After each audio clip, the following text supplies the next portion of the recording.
Morning. Morning.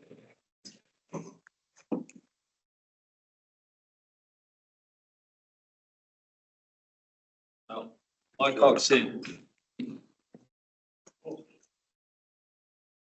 It's not online. Does anyone know whether he's coming to attend? In which case I'd wait 30 seconds.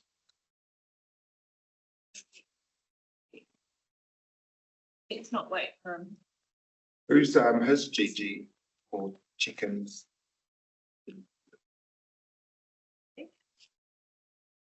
She was able to check this today.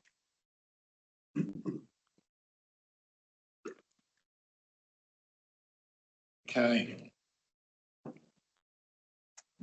My phone says it's 10 o'clock, so we'll get underway.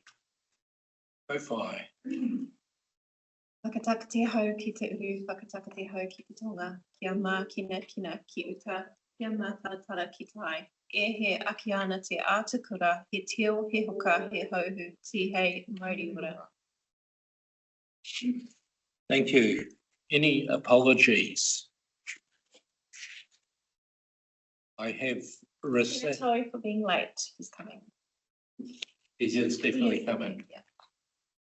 And I've had one for the far north that Sarah Peterson was going to be here, and she's had an urgent matter come up, but we'll deal with that one, perhaps noted under the item. Announcements. I've got nothing specific to add at this stage. Confirmation of the previous minutes on page 10 of our pack.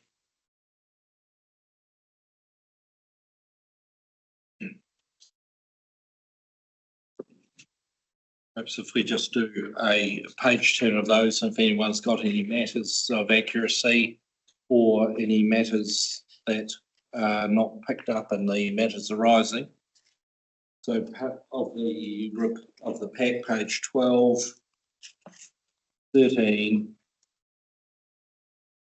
14, 15, 16 and 17's just got the signing page. There are no comments, corrections, matters arising not picked up. The recommendation is that the Audit Assurance and Risk Committee confirm the minutes of the previous meeting held 14 May as a true and record. I have a mover for that. Councillor Court.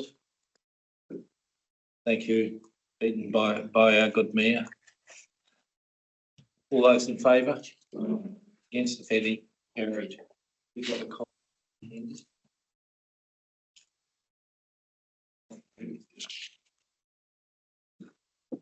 I'm quite with a pen this time, Amber. Open resolutions, we're on page 18 of the pack. And we have a report, and who's going to speak through to that one? Welcome. Kia ora, Penatawi. Your colleagues put you in for a brief apology for slight lateness. But I was probably, as a chair, I was very keen to get underway. So welcome. Brief overview. Democracy Services this process by collating information for these reports. If there are questions about any individual items, then the GM for that particular area is probably best placed to answer any questions.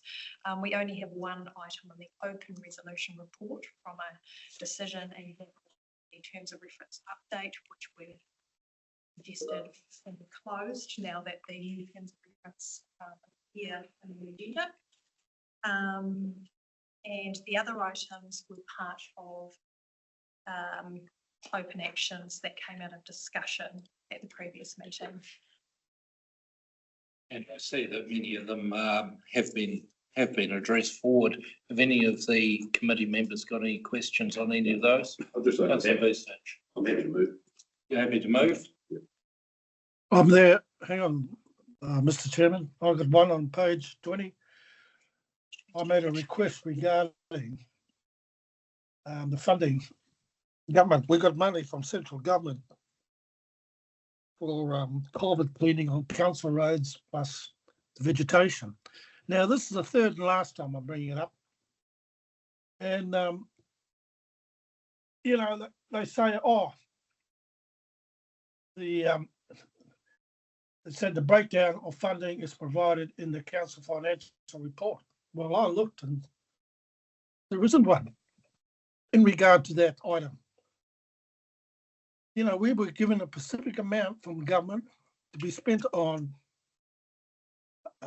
vegetation and culvert cleaning. Now, I know up in the Te Hika ward, virtually nothing has been done. And as I said in the last month, there were farmers on one road spraying the pampas, spraying the tobacco leaf trees because they're sick of it. So where's this? What's been done with this money? Perhaps Silence. who would you like to respond as? Struggling for a point of reference on that one. Charlie, do you have? Thank you, Mr. Chair. So there is a breakdown at a high level in terms of expenditure in the financial reporting. A more specific program of work and how that's being applied might be appropriately directed to the Te Koko Infrastructure Committee. And an action item could be followed up, which I can work with my colleague. Tanya is the head of infrastructure to provide that information. Councillor Rudich. Yeah, fair enough, Charlie, but you know, you talk about high level and all that. The fact is, you know, where's this money gone to? This should have been done months and months ago. And nothing's been done. And you know, and I drive along the road there, and there's a farmer there spraying the side of the roads. And he turned around and said to me, "No, waste of time with the council. I'm going to do it." Not a good look, is it? Thank you. Okay, well, sorry, I thought you were closing it off. no, Okay, carry on. no. So the action coming from this is to make sure, perhaps Charlie, you coordinate that, getting Tanya and her team to get back to councillor on that matter so it can be closed out. It's not technically a risk probably item. This is more operational, so we'll make sure it happens. But can we just close this out, make sure that happens before the next meeting so that we can say that it's done? Are you okay with that, Councillor Radich? Well, I've got no other option, have I, Mr. Chairman? No, I'm happy with that. We'll see what happens. Thank you. Thank you, but we'll keep an eye on it from this meeting that it's been done. Any other matters? Go fine. Thanks. So this report, the ones that don't say they're going to be closed, they're staying open because they're not quite finished yet. Right? Correct. Which includes the one that I raised about the breakdown and rationale for those spend listed under general expenses on page 55 of the 14th of May 2025 report. So it hasn't been emailed yet. Thank you. Yeah, I see the item you're referring to, Ko-Fi. So yes, that remains open to be closed out. Is it realistically to get most of these remaining ones closed out before the next meeting, Charlie? Thank you. Yeah. And maybe it'd be useful to actually, if they're not going to be closed out, just a wee notice to when you believe that they can be closed out, make it clear, would be a useful little addition. Mr. Chair, my comment was something similar to that, but I was quite impressed given that they were there since the last meeting to see 50%, effectively not counting the first one. It was a quite long list, and we have got most of it, well, probably a majority are closed out. And Councillor Versford, you were happy to move in that direction? Yep. Do I have a seconder? Thank you, Kofi. Any further discussion? All those in favour? Against, if any? Carried. Council report 5.2 commencing on page 22. Charlie.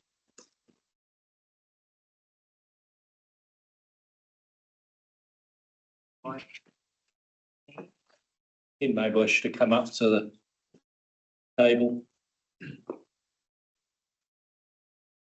And welcome, Ken, to your first Miromiro meeting, and welcome on board.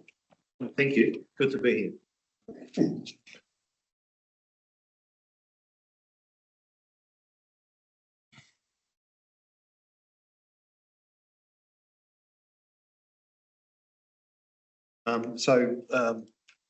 The financial report for the period ending 31st of May.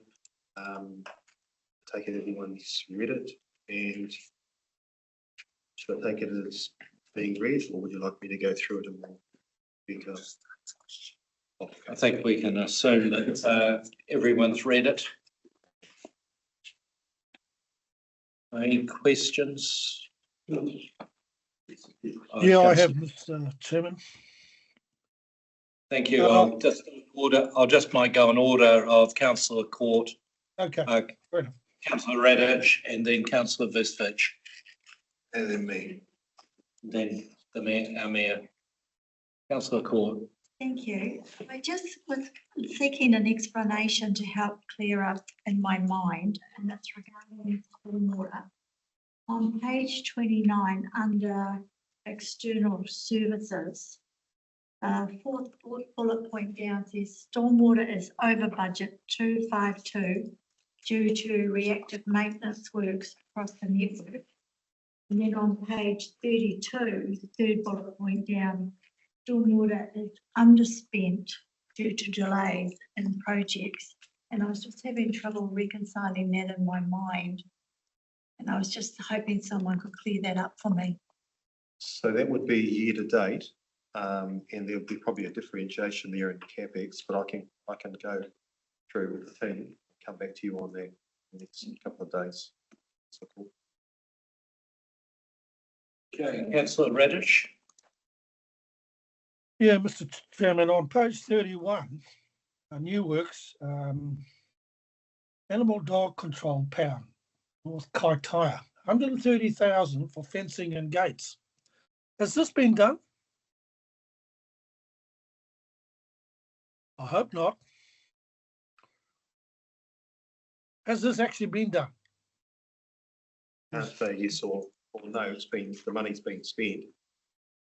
Been signed off. So the fencing and the gates are up.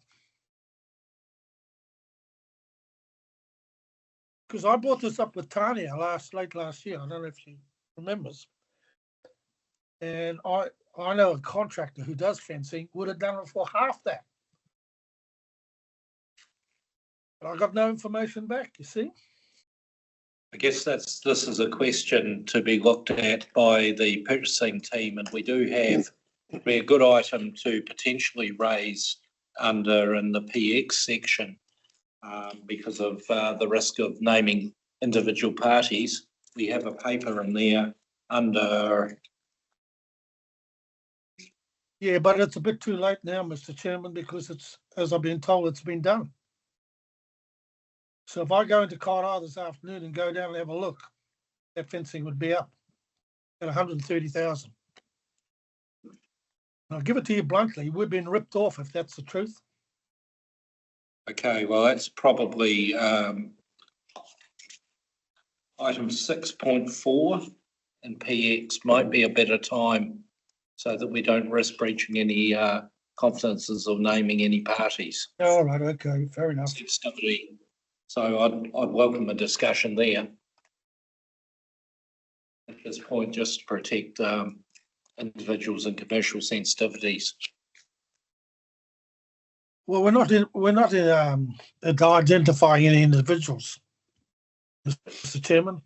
It's just a simple question. Is the job done at 130,000? Charlie, you've got some information? Yes, I texted. Chair, in the financial report, we're obviously just reporting on the projects which are coming through on that basis. If we have concerns around that, it's probably appropriate that I work with a colleague for DNO just to understand the procurement process that's been followed and make sure that we are confident if there are concerns around value for money in that area, we just well, that's been delivered. Sure, any learnings are potentially reported back to the committee. Further discussion today, we can probably get that information by the time we go. Yes. Okay, so that'd be good if you could get someone to go and do a look, and we can bring that item up again in 6.4, because we may then be at specifics that we may need to be discussing in a PX environment due to commercial arrangements and potentially naming parties. Paul, this came up, I think, at the end of last year. We did ask the question about procurement and the competitiveness of the pricing. So we should have some more information available for that. I see, Charlie, you're tapping away getting the information. Thank you. So councillor Radish, if we may if you could bring that up under 6.4 again, and by then we may have some answers for you. Yep, fair enough. Councillor Vucevic, you had a question. Thanks, Mr. Chair. A couple of questions. Agenda page 35, second one last. So that is on Manga Moka Road, and there's no local share up there. And likewise, page 37, you'll see that it says EW June 2023 model. Rather than 61,000, but again, no local share. But going back to Mangamuka, I take it that there was a slip that was covered and that was coming somewhere else, or was that all? So the question is this all on council, or was there another? So I know there were slips on that road, and there was emergency repairs. So it may not be local share. It may not be subsidy, but it may be under that. So the question is, if you've got all that, is this the total cost for council? And by the way, I like the way it's been spread out now, and you can see the subsidy plus the. There's one question. Through you, Mr. Chair. Based on the information we've got presented from finance, it would imply that there isn't a government share on that, but it's definitely one we'll take away and clarify. Yeah. It may be coming out of different bucket, so different not shown that way. But I do have a risk-related question. I'm not going to ask things like, because there's what is the carry down page and that's something else. But and just by way of suggestion, and you see the bullet point on page 29, that's the course picked up another concern. But the risk of the risk was of spending of 400 in sludge management. Is that going to have a risk on our payroll because of that? And may I suggest that in some of these things, a little bit of an explanation in terms of the risk committee of potential risk might be nice, or reasons why, which we can then maybe infer what risk may be. So is there a risk with that underspend, i.e. getting a concern about non-compliant schemes as a result?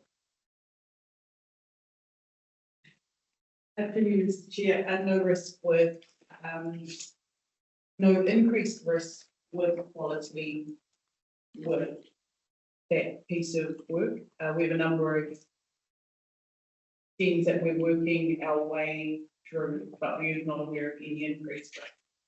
Okay, thanks. I was hoping you'd say that we've done it, completed, good quality, we've done it under budget. We didn't need to what's there on the job done. Thank you. Okay. Supplementary question. I only asked a question. Do you ask? That was on the last. Oh, my apologies.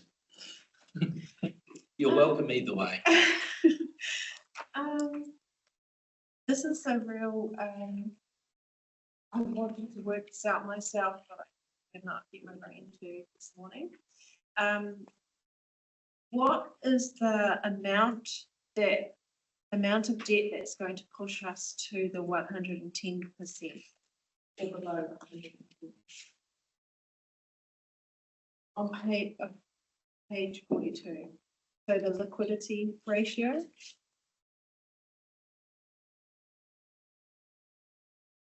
Is it? 10 million? No, 20 million?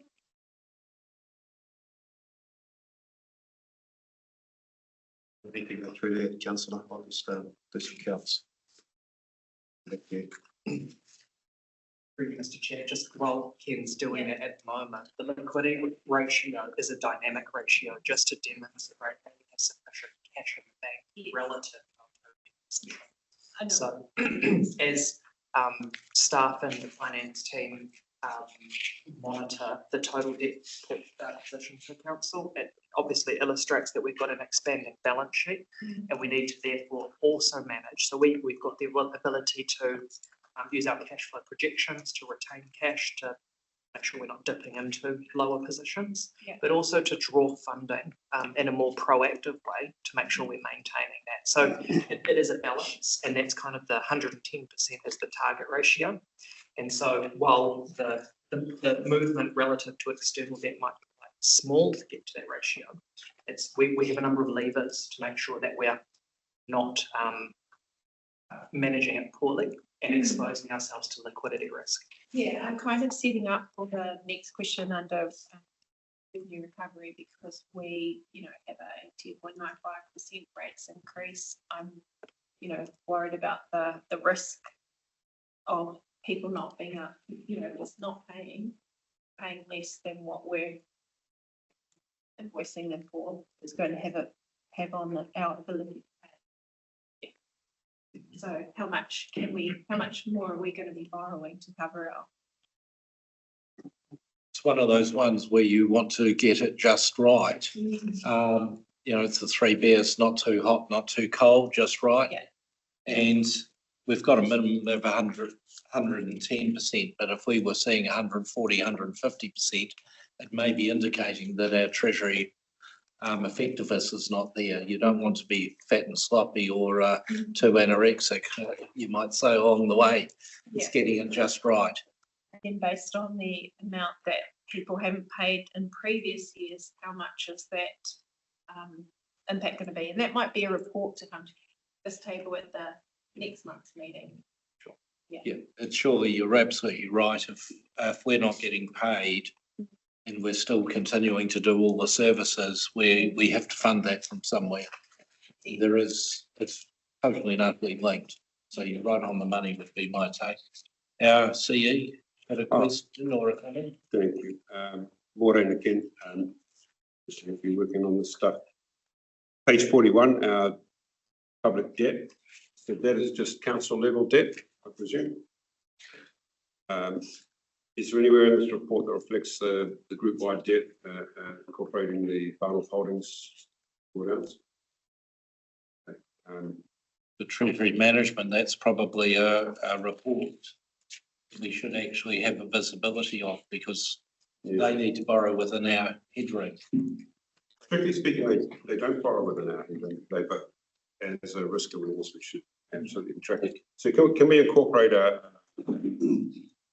another section to that public debt, which, or actually we could show final holders debt and then a consolidated debt position for the far north. Go forward with that. Yeah, it makes sense, and whether we can different colour on the bar graph or whatever. Yes, that would do. Councillor McNally.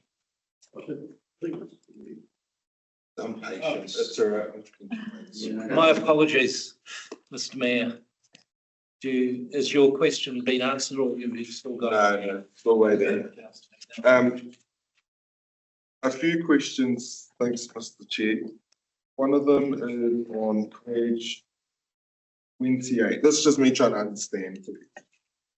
It says contractor billing is behind schedule for public toilets, 520,000.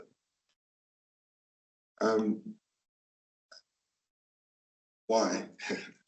I just think for our business as usual contracts, why does that sort of stuff, how does that happen?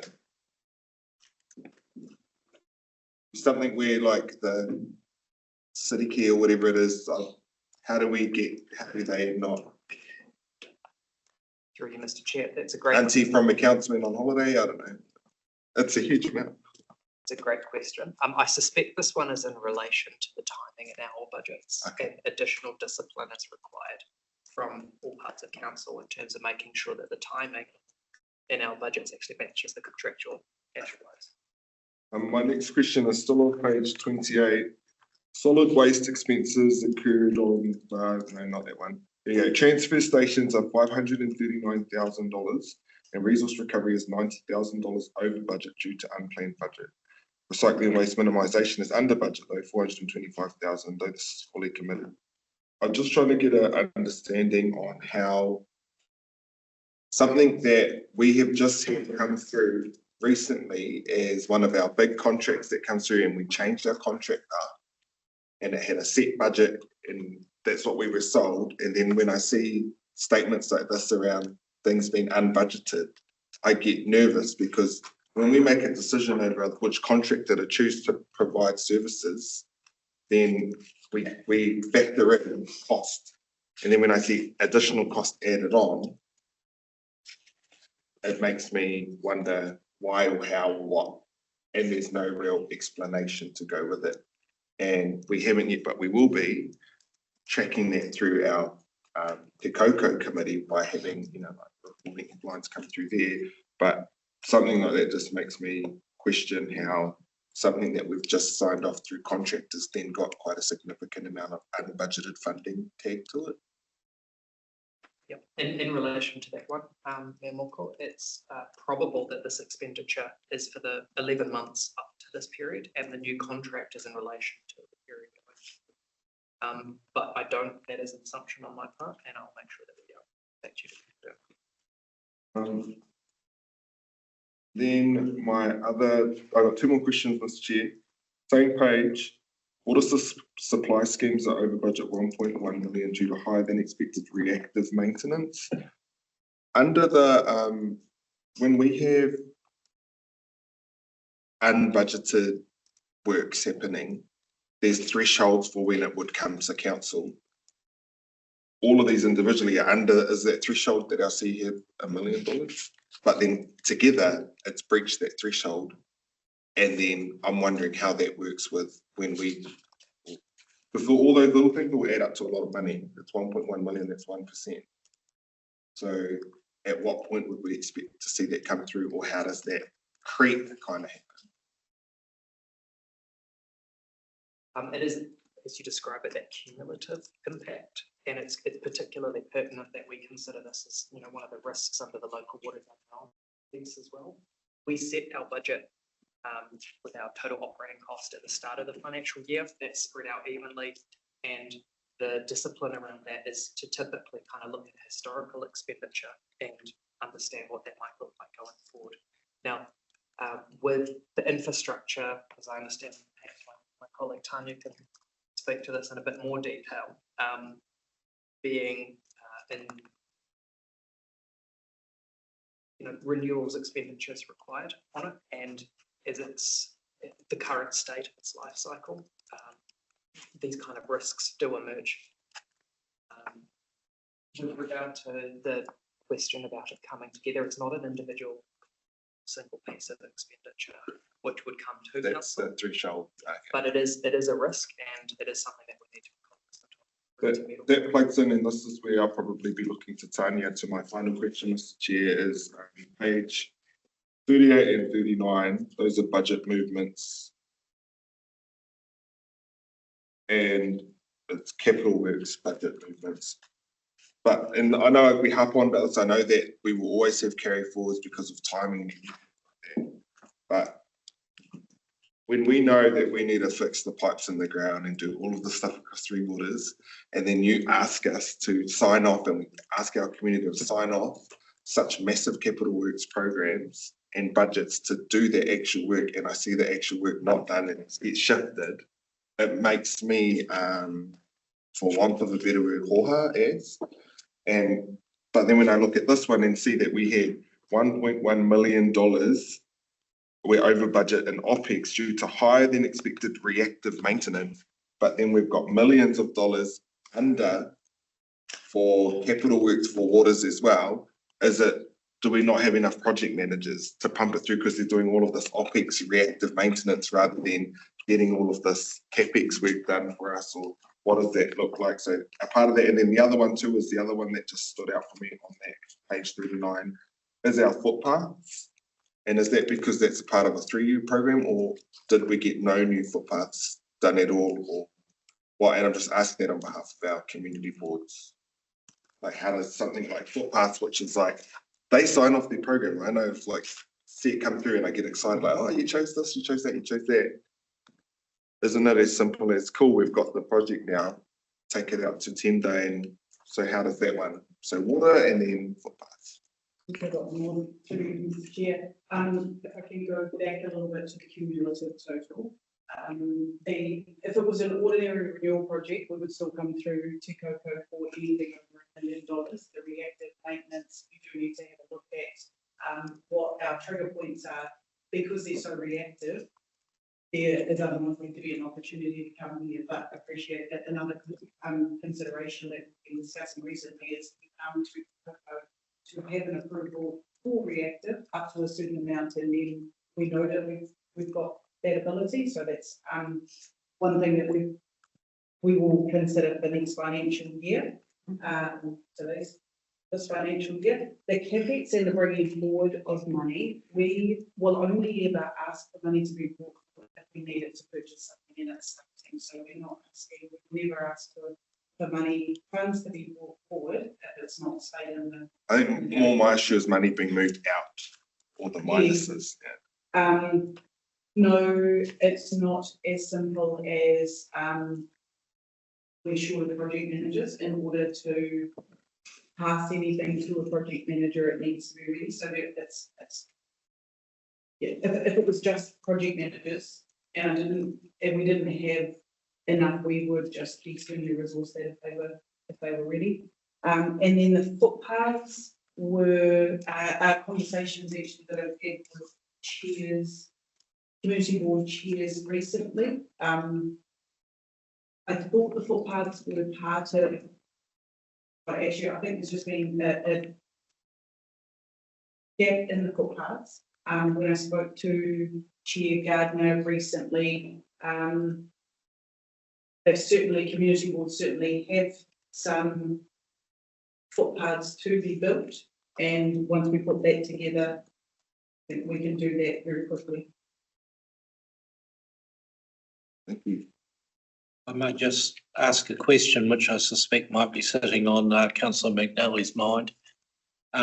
This unplanned maintenance, is this indicative of our asset management records and plans not being 100% up to date? In which case you'd be joining probably most of the councils in New Zealand, but just to get some clarity, how come it was unplanned? Was there something that happened that wasn't forecastable, or was it a case that we don't really know totally the state of all of our assets? Mr. Chair, all of the above. So there are some things that we don't know, all unplanned, but some things we don't know the condition of. Sometimes they broke sooner than we thought they were going to, or we thought that there was a little bit of life left in them. And as we've been working on the condition assessment, and staff have been working on condition assessments for the last years as well, I won't pretend that we've only just started doing that. And so the more that we find out, not solely from the lack of an asset management system historically, but certainly a contributor to. The more you know and the better the systems you have, then the less likely you'll need to react to something. And a lot of these assets were created decades ago when we didn't have absolutely nice asset systems to be able to record stuff in. I think Councillor McNally, were you the next one with a question? Yeah, pages 46 and 47.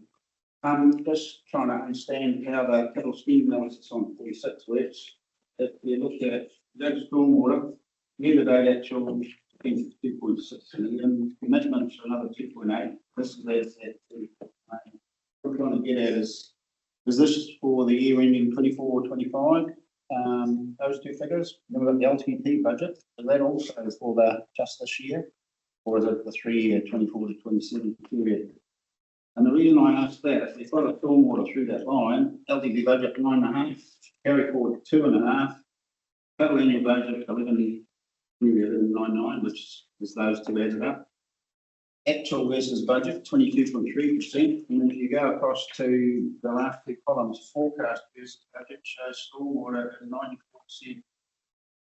I presume that's we've spent the money. That just doesn't line up. We go to the top line, facilities, year-to-date actual 7.5, commitments another 1.5. Healthy budget 9.7, carry forward 7.3. Total annual budget under the blue is 17, so that's those LTP and the carry forwards. Actual spend versus budget 44, and then go across forecast versus budget 97%. I just don't follow it. And rolling, my favourite subject. If you go to that one, year to date 30, nearly 32, commitments 15, LTP 47, which would suggest we're going to meet it. Carry forward still 11.5. Actual versus budget in basically the middle column under the blue, 4%. Go across forecast versus budget, it's 156%. Don't get it. Is that for is that last column for the full 3-year period, or? It's all about carry forwards, and it follows up on what Miromiro said. You know, we budget for this work to be done, and we keep carrying it over. That looks to me like it's should all be on this year ending yesterday.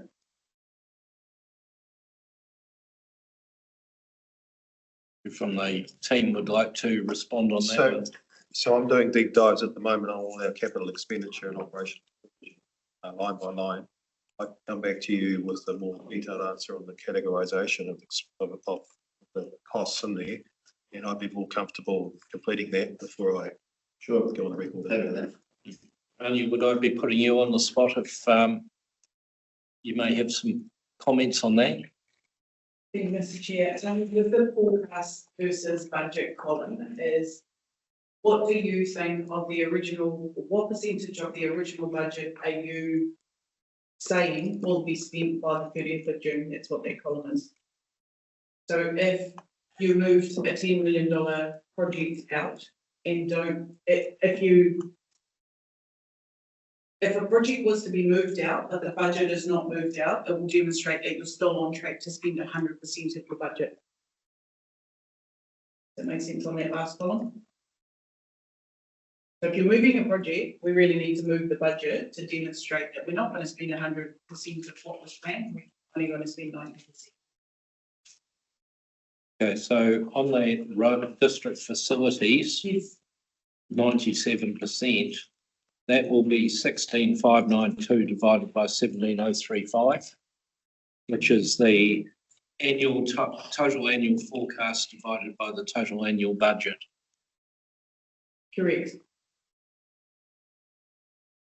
Is these questions and wondering whether we could get on the bottom report a wee bit of a narrative as to what each means so that we've got clarity with the elected members? Is that reasonable to do a bit of an explanation here to help interpret the data? Thank you, Mr. Chair. It is definitely with Ken coming on board, part of the work stream we have on the radar is to review the and content of this report. We have previously discussed working with yourself in terms of ensuring that the information is appropriately presented, and if it comes down to something as simple as putting a legend or some kind of description of those various columns and how they're made up, then absolutely we can incorporate. There might be quite a bit of there'll be a few bills coming in, I imagine, in June, which might alter that dramatically. Be nice to think we spent the whole 58 million that was apportioned to roading. We need it, and similarly for stormwater. And the local builders club, we're way behind on that, and that shows we're not spending a lot on that, but we're catching up. Working out what's there, I'd imagine. Councillor Court. Moving on from Miromiro, he raised the question of the footpath and the community footpath. And I noted it with NZTA subsidised. We were advised that NZTA did not support our footpath program. And a paper came to us some months back asking for us to reallocate the local share that we had budgeted for a number of projects in the regional land transport plan that were not successful. That paper is stagnated and hasn't been represented to COCO, to the council.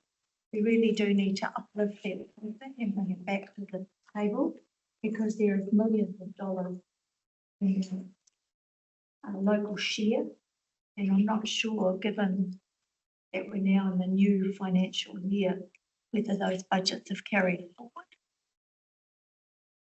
So can we pick that up, please, as an action item and bring it back to the table? You've got that noted, Charlie. Any other questions before I have one last question there that I will ask, but everyone's been very good at picking up my ones. So I'll be short. Very short, yes or no. We've got a mention in here about the dividend from Far North Holdings due by 30th of June. Was that received? Yes. Yes, thank you. Any further questions? If not, we've got a recommendation on page 22. We received the Far North District Council financial report for the period ended 31 May. Do I have someone to move in that direction? Thank you, Councillor McNally. Kofi seconding. Any further discussion? All those in favour? Against, if any? Carried. The next report, while we've got you good gentlemen sitting there, Ken and Charlie, is the year-end planning update. I should have, at the start of the meeting, said Happy New Year to everyone.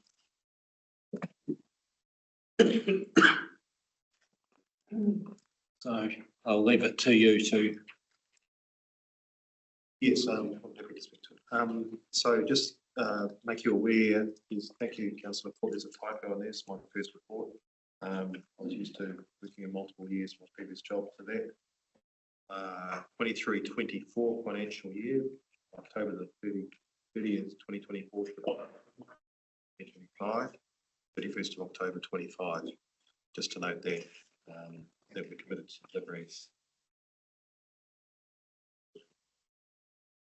So there's been a large amount of work that's been undertaken in terms of preparation, end of year audit. There's a team at the moment, the annual team, which meets weekly. This report just sets out, we are currently going through our dates, milestone dates, delivery dates. It's also got some planned revaluations in there. Just to note that we'll be doing revaluations for the 30th of June. Some already for the library books. In terms of the annual report, included a project brief in there with detail around the entire project and deliverables.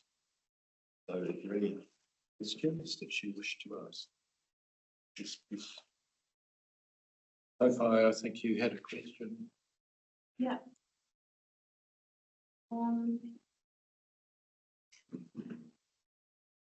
Looking at what we presented at the last meeting and how things went last year, and I can't find the date, but I'm picking up that we've got a slide in the date already for audit. Where is it? In the previous report, I'm sure it said that it would be completed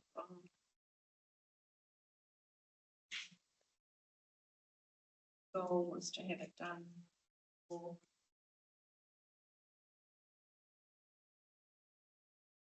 October. For the election. Yeah, end of September or something like that, we were aiming for. My understanding, we tried, but it First was never feasible, but Charlie will explain it in detail. So this isn't a situation which is unique to the Far North. All councils are going through. And we've had conversations with Deloitte to understand what they're seeing across different councils and how other councils are managing this. The consensus has been, irrespective of our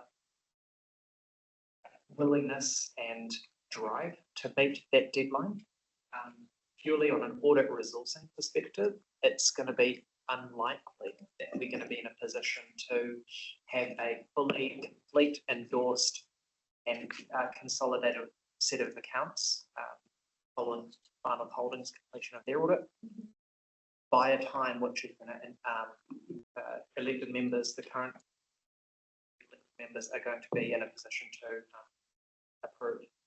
So the process that we are looking at is having Deloitte join the Audit Risk and Finance Committee, the last one for the year, give an update and to give elected members confidence that we're on track. Council staff will still aim to have that completed by our statutory timeframe, by the 31st of October.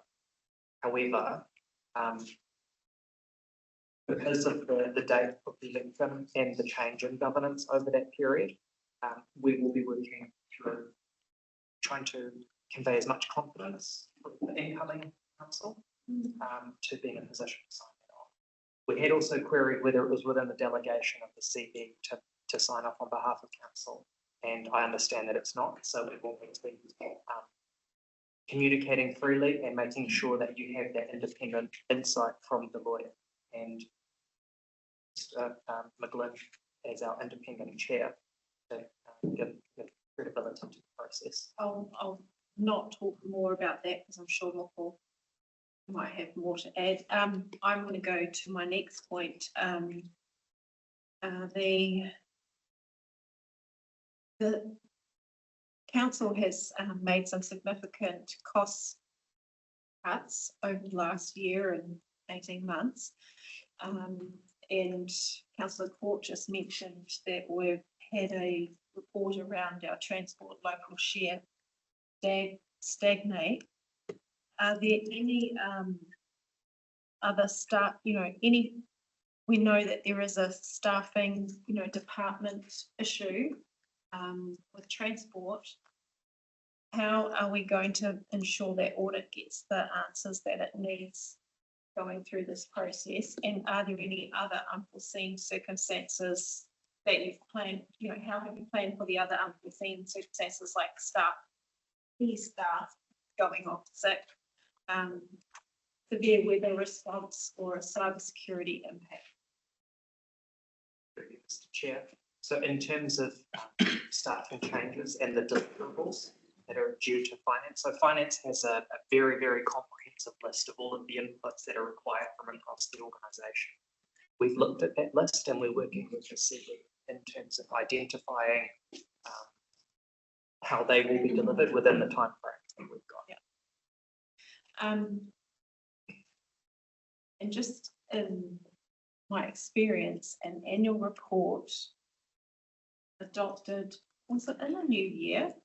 It was. We adopted one January, February, post-election. I think it's really important that the information going, that you're building is shared far and wide today so that whoever's sitting around this table understands what's happening with audit, why the delay, why we're not getting a September adoption, we're now getting October adoption. Thank you. Last year, you gave us quite an insightful overview of, I think, both the global situation in terms of water resourcing, international firms being able to move resourcing around, the sort of hangover from COVID. And just wondering what My understanding still is that resourcing for audit is quite tight here. I presume that's exacerbated by the brain drain going on, but do you have any insights into it? Probably the bigger issue is the timing of the election that I alluded to last time, and effectively this is not a delegatable authority under, I think it's clause 32 of Schedule 7, that it sits with the elected members. And of course, we hit the hustings, and it's incredibly hard for probably anywhere from 1 October to actually, which is 10 days before the election, effectively nothing happens. And every other year, we have this full month and we would be on track to delivering.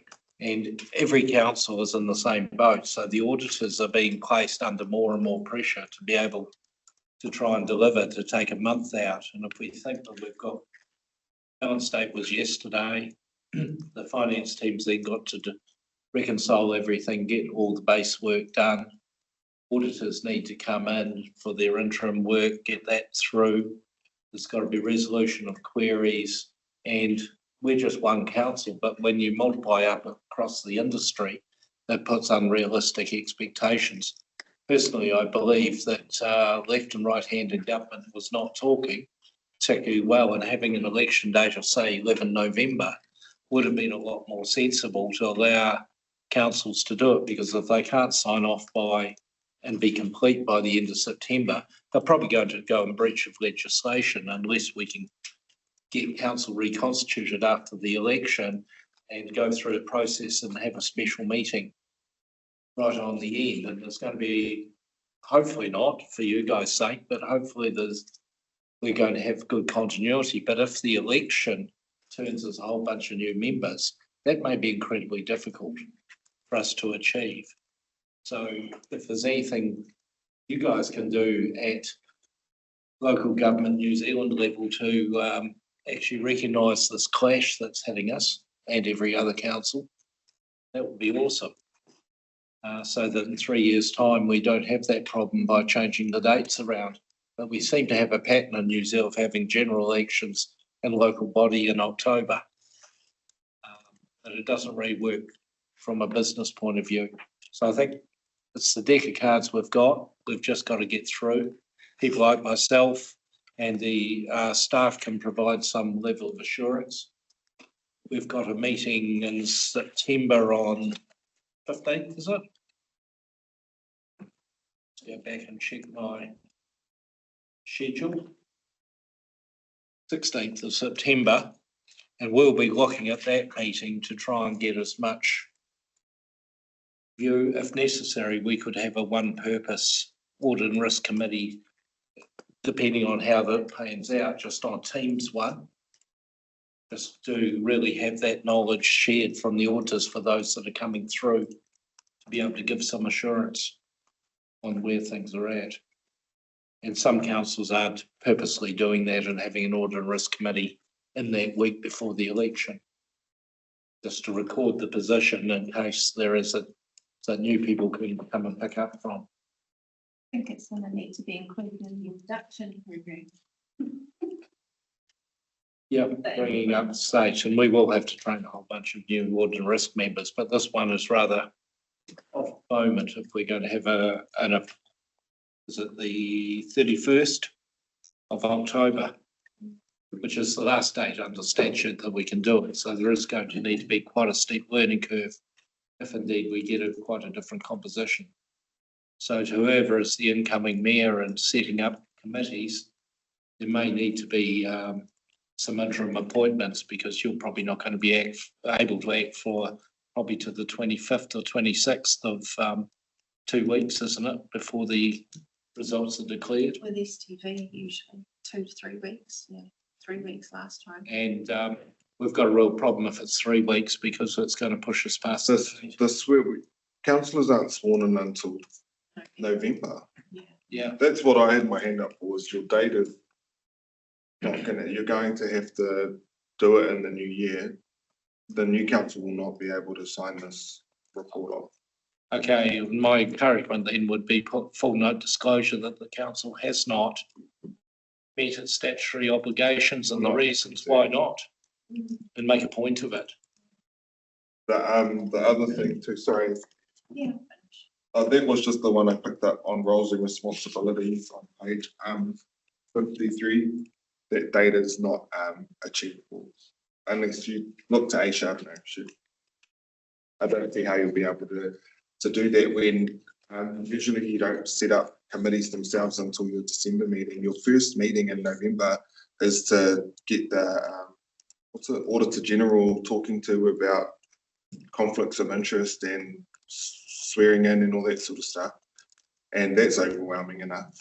And then you don't make any real decisions until your December meeting. So I don't know how you're going to be able to sort that out. And then you don't establish committees until December, and they don't start until the following February.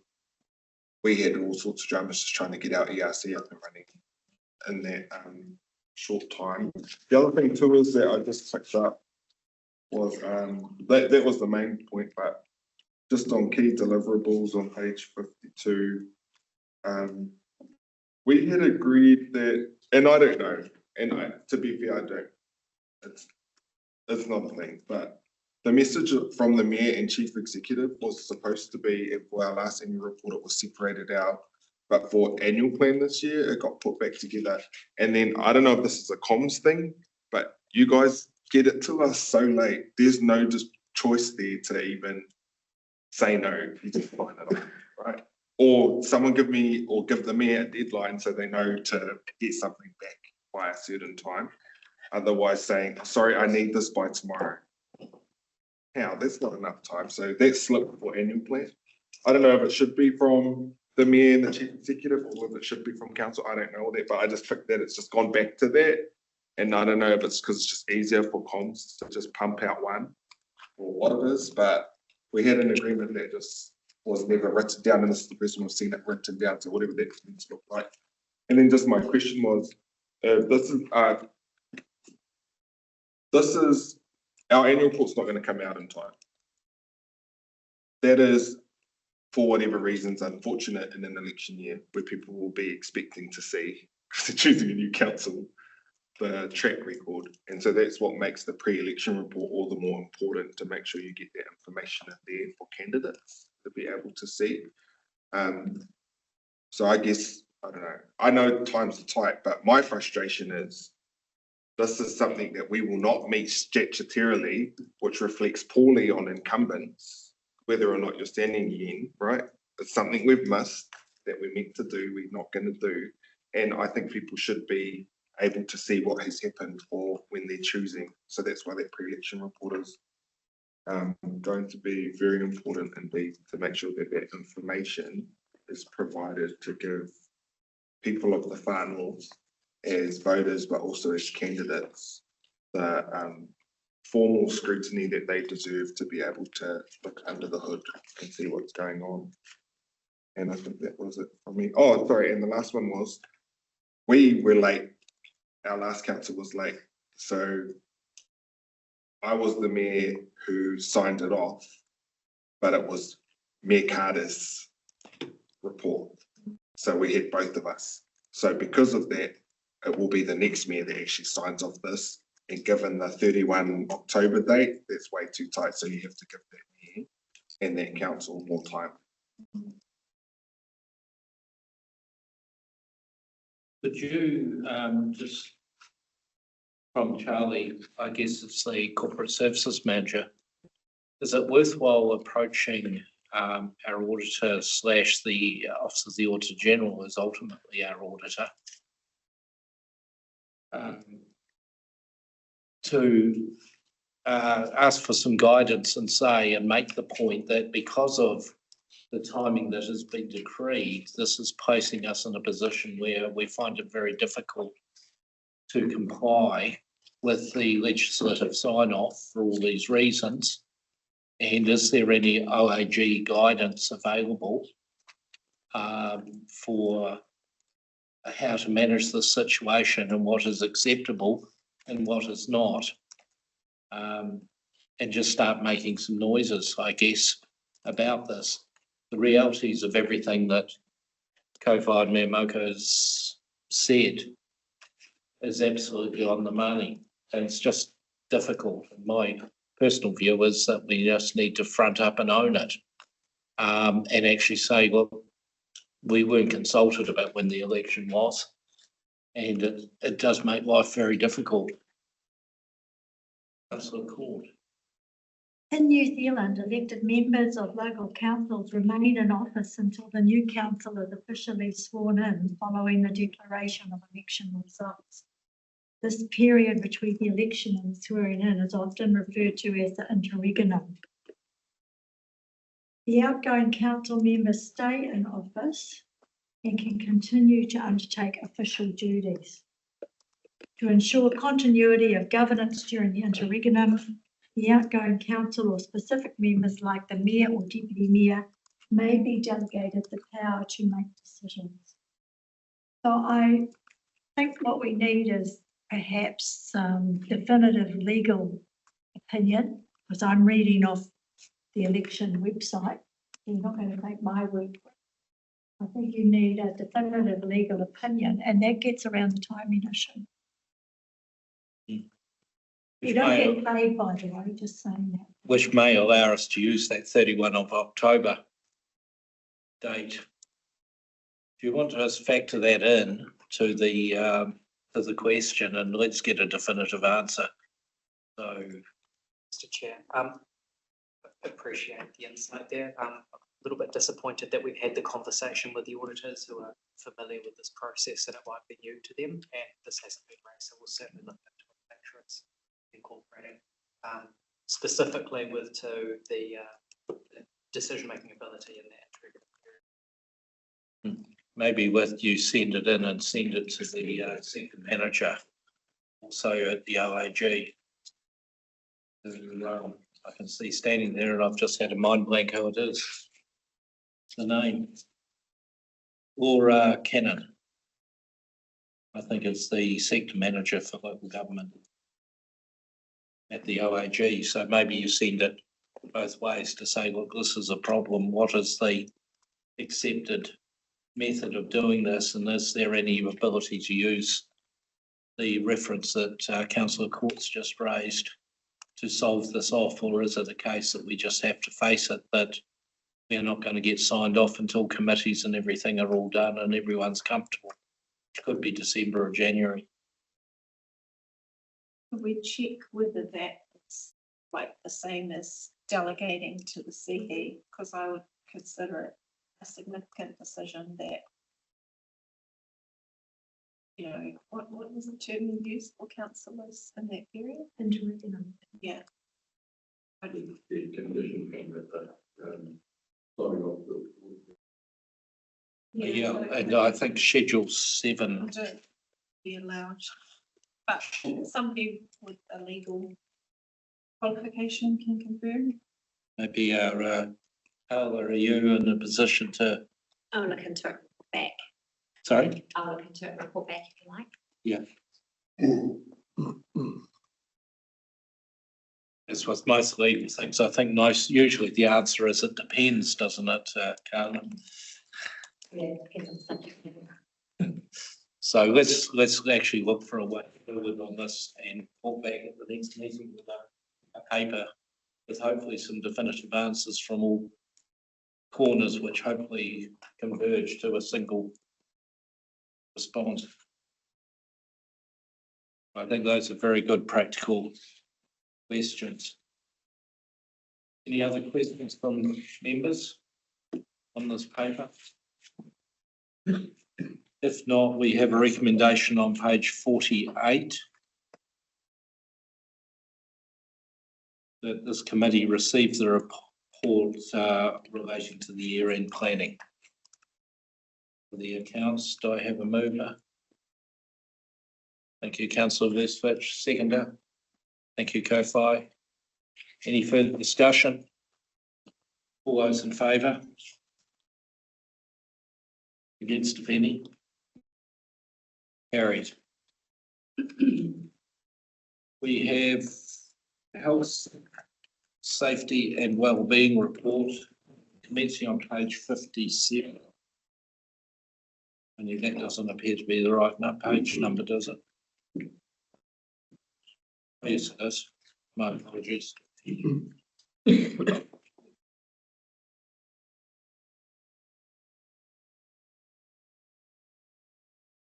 Thank you, Ian. Welcome to the table.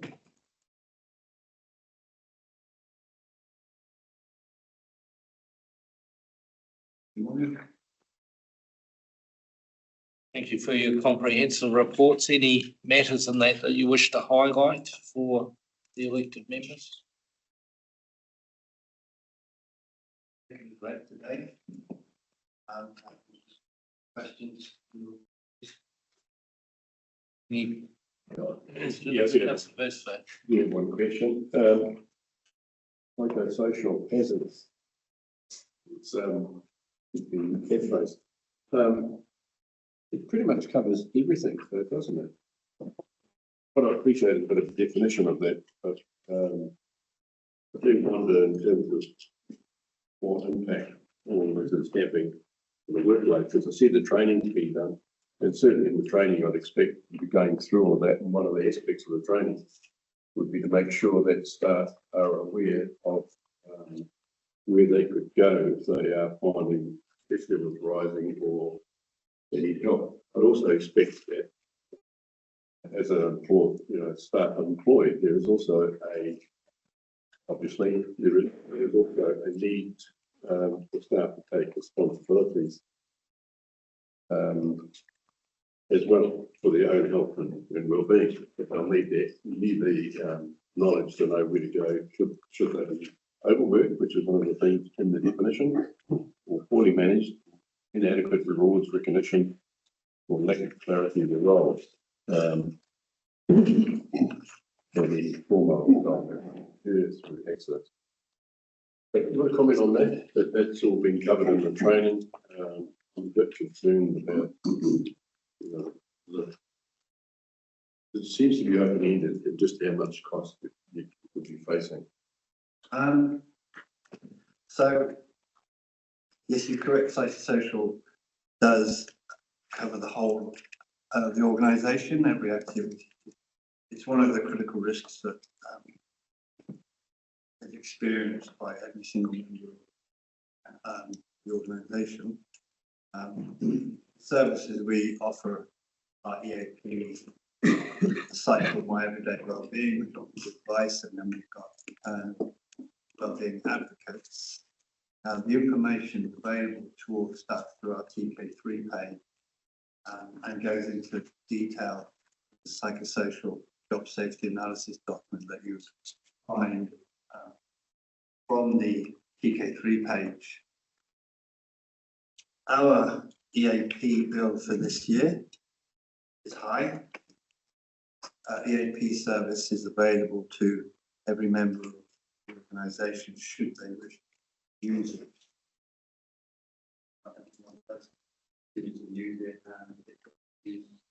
Reflection on what happens to be going on within the organisation and time, but it also covers any personal problems that happen as well. So it's the wide counselling service that EAP offer.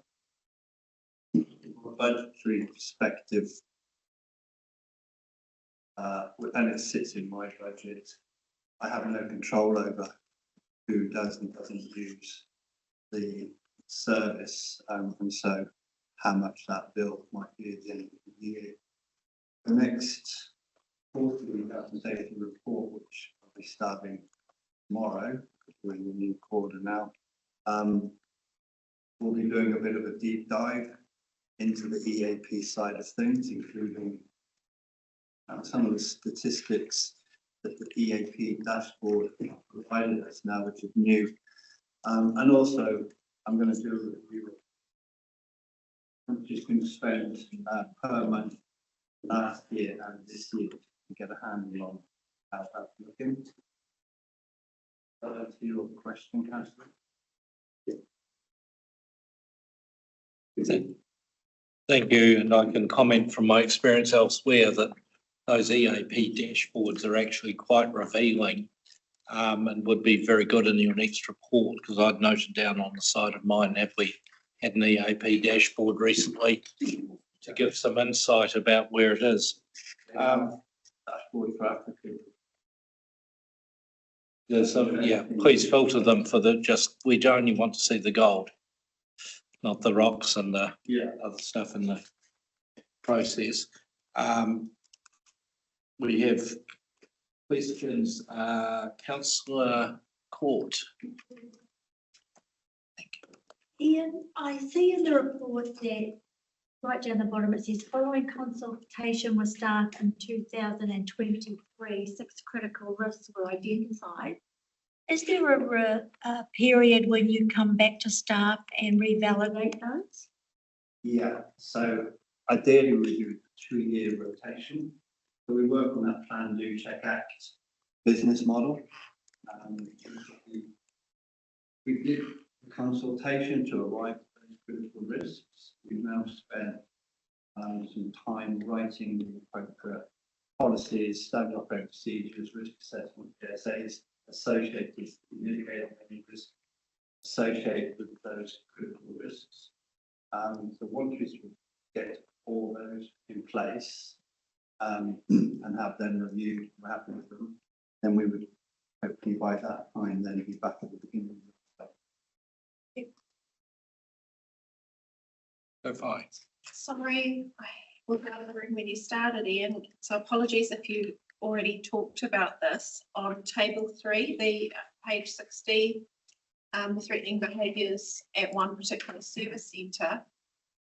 Able to give some idea of whether there was, bills, like was it the same person or was it a number of people that were causing that? Off the top of my head, can't tell you, Okay, but more than happy to give the detail and let you know. I'm sure that there's a process in place to ensure that if it is the same person, that they were not just red flagged, but temporary. We Express. Yeah.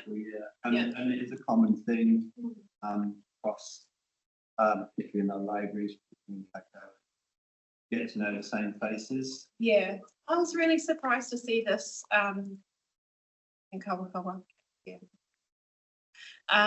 The other question that I had was it's gonna blindside you, sorry, all staff. A couple of years, well, probably 3 or 4 years ago, we had a report brought to us about a council asset. It was managed by somebody else on our behalf, and it was escalated to us as council. Do you, apart from us getting, reports from our CCOs or, so there's Final Holdings and the Cycle Trail Trust, do you have any oversight over those? So, for examples, I do work quite closely with Benji around. Oh, yes, yes, right. That's the strongest relationship I have. Yeah. We do have an overlapping duty to have a certain degree of overview on all our assets and to overcome. My understanding is that although, say, Final Holdings or Kohiringa manage assets on council's behalf, the health and safety liability sits with our CE. Still. So yeah, overlapping duties, Yeah. there's a scale really, depending on the level of control that we have over the site. Okay.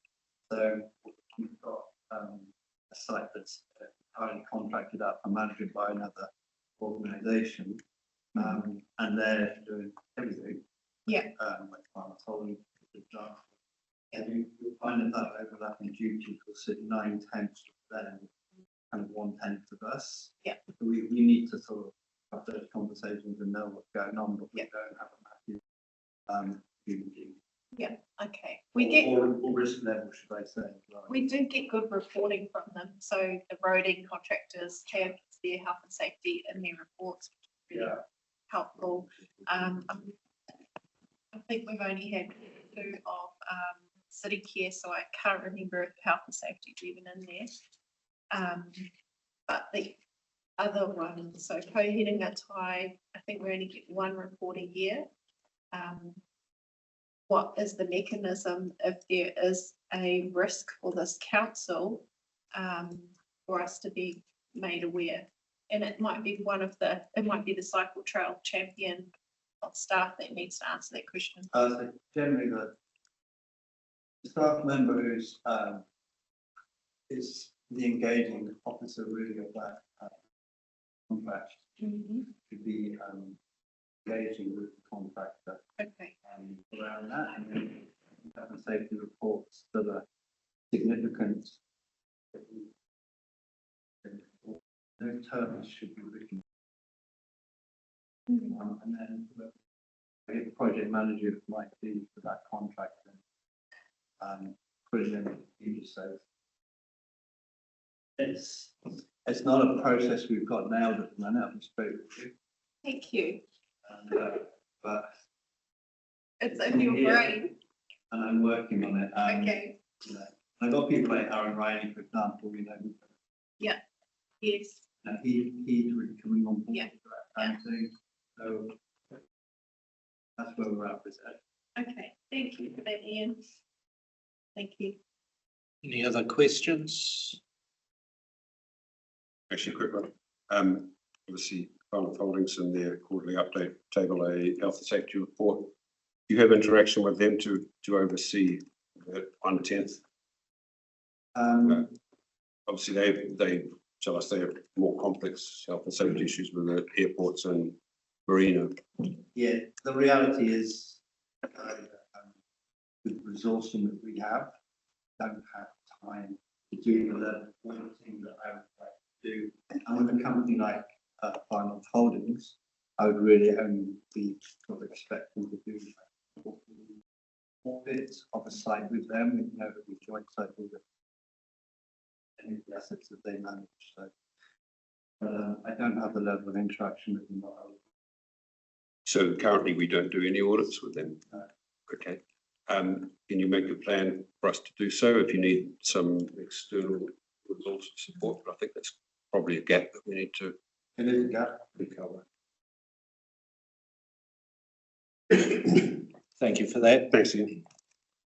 The two accidents that were in your list on page 60, were any of those requiring medical attention level or just first aid, or were there any lost time injuries coming out of that? No, there's no lost time injuries.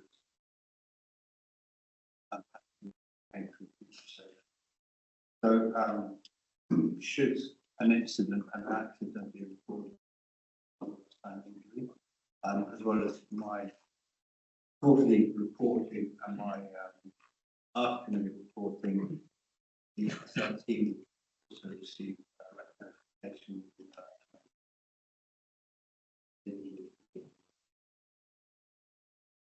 Thank you. Have we changed anything as a result of the near misses? Any procedures or anything like that?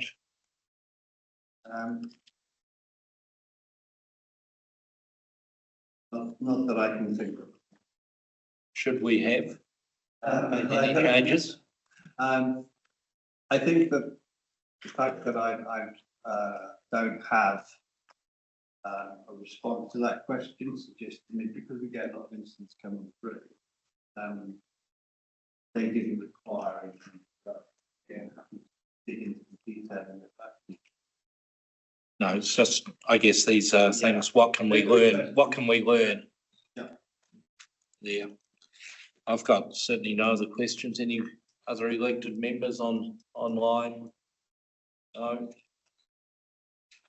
Okay, we have a recommendation on page, turn that over too quickly, page 57.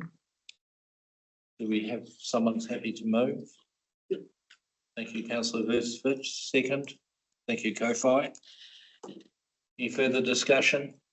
All those in favour? Against, if any? Carried. Zena. Thank you. Revenue recovery report commencing on page 62 of our papers.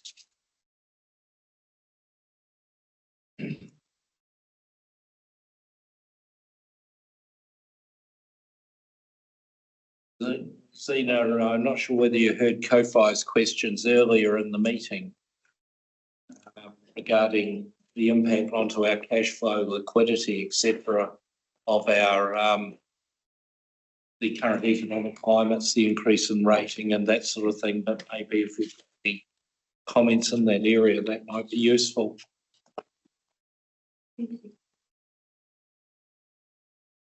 Through the chair, I'll take that my report has been received and read. I do have a few verbal updates to give as well. So as you can see, the key actions since the last report, there have been a few updates for actions that we have done. So one of those actions was we had a high that was endorsed by council back in June.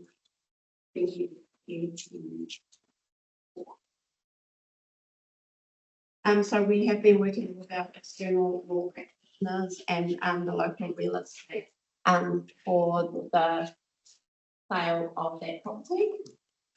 And we are looking at that to be sold, fingers crossed this time, by the end of the year as well. Also, all mortgage demand, final demands have been processed within the mortgagees and all payments have been received by the 30th of June. In the next actions we had put that we were going to seek endorsement from council for another rating sale. Land Information New Zealand reached out to me due to the owner of that property was an overseas investor purchaser. They are currently reviewing to make sure that the conditions to purchase that property have been met. And once they have done the review, they will come back to us. So until I receive that review from Land Information New Zealand, I cannot submit a paper recommending council endorse another rating sale. Do you have a time frame on that from Lynn's? Well, due to the nature of the consent conditions, they do have to send someone to the property to inspect the property. As it was a forestry block, the investor, purchaser, owner had harvested the trees and then left the country. So there's a lot of conditions that were set when they purchased that property. So I'm expecting 6 months as the minimum. So once we know more, I will be able to update as we go through. Also on that, in our lecture actions, we had I put down that to attend court proceeding the ruling of rates debt last week. We had set a 2-day trial for myself to attend by the district court. We actually only had 1 day for the trial, for the hearing, and we were issued just under 200k judgment on multiple properties. Also, I just wanted to share that I have teamed up with Ironman District Council and Kaipara District Council for a training program that eMatrix is currently offering, which is council collection. It is a refresher for a couple of my staff, but it will also be the first time that my team will be attending one of these training programs. So it's how they can collect debt more effectively and efficiently.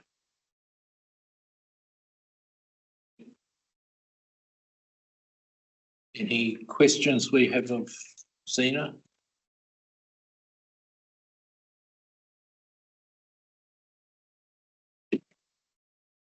Update is I can get from my report that I put in the quarter, that I am always saying how much that we have in arrears, especially when it comes to multi-freehold land. So now I have included in the Miromiro report how much we have actually collected in payments towards multi-freehold. And We have now completed 5 marae per week for the Whenua Māori Banking Relief Working Group. Unfortunately, our last one that was scheduled for Thursday, which was Marae or Pupukuia Marae. They were no longer able to host us, and we were given 4 days' notice. And due to that time constraint, staff were unable to find us an alternative marae venue. So as a working group, we decided to cancel that last marae hui. And we look forward to reviewing of where we're going in the new year. Do I have any questions? Thank you. Any questions? Go for it. The resource consents collection looks like worse than ever before. So we are still working with the resource consent in regards to the increase of overdue debt.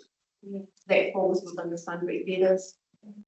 Previously it was reasoning behind the so high debt was that they were under-resourced and we were having to outsource it to external consultants, which pushed the fees to very expensive costs for our customers.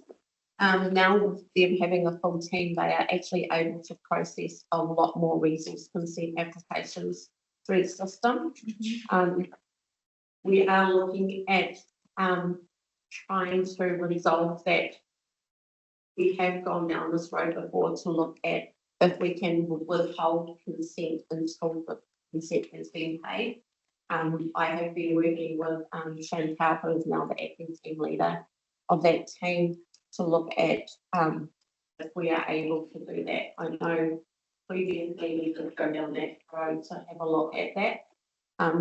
With the changes of the RMA reform coming forward as well, so that is what we're kind of trying to wait for to see how that's going to impact on how we can collect as well. And finally, that rating scale, like is the building, is it a building and is somebody living in The it? vacant land block. Thank you. Councillor McNally. When are the resource consent invoices due? I know there's an application fee, but then when's the next one due?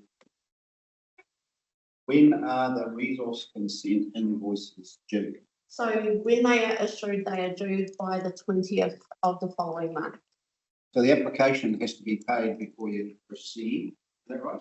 That is what we are looking at to, if we can withhold that consent I fee. mean, when someone applies for a resource consent, don't they have to pay a sum up front? So they do pay a deposit to start that process.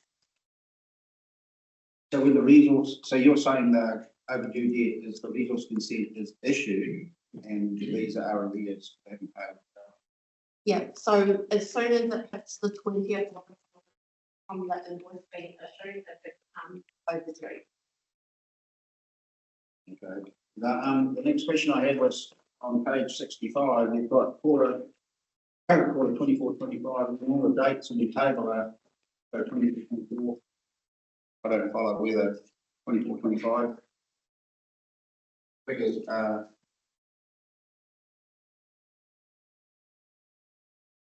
might just be a typo. Someone's gonna switch over. Okay, so when 24-25, so that falls within the 24-25 year, and that's as at the 31st of March. The previous quarter is 2024-2025, which falls 31st of December 2024. If you look at the heading of your columns in your table, those dates are all 23-24, 22-23, 23-21, etc. This looks like probably just a typo. Through the chair, if I may, because we only report on the arrears, so those are arrears in the previous year, not on the current. So hence why it's 23-24. And I guess because the staff don't need to answer, but given the current economic conditions with Brown's got gone. Financial hardship across their families is up something like 14 and 70. Company liquidations is up 24%. It's massive. So I think we might see a massive increase in failure to pay or inability to on tough. We have an ability for ratings arrears to take actions if you've set out ultimately we sell the property up. Worst, but all these others are sundry debtors that are in here, which is $3 million near on. Seeing there at March 25, we don't have that ability. Well, I guess from my point of view, sitting at this audit risk and finance, if you look at the economic pressures external, what's the risk of never recovering? Or there's going to be a timeline risk if you have to sell property. It's going to be quite significant before we see it, and that's going to get quite a big impact.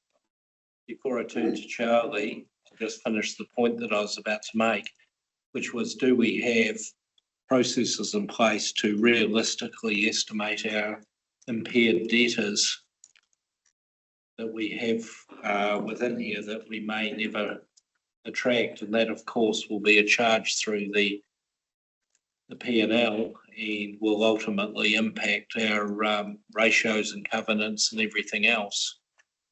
So through you, Mr. Chair. So the impairment which is applied is on a simplified basis and is consistent with the approach that we need to apply with audit. We don't apply kind of financial modelling or anything to probability weightings that are particularly complex in that area. We do have a doubtful debt provision which is updated in our annual plan based on historical information as well.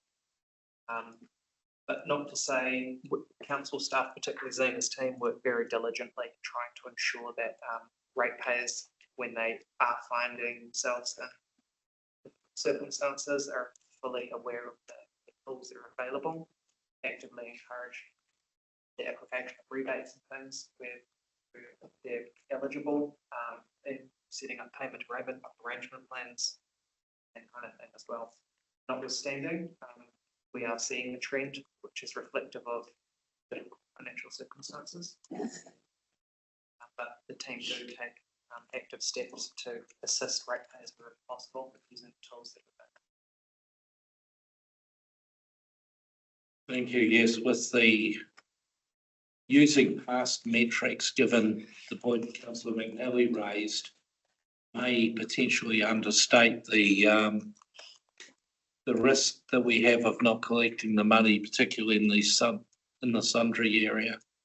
So just encourage you to have a think about your past metrics and the methods of estimating and whether in fact we need a little bit more realism in that we are in a tough state.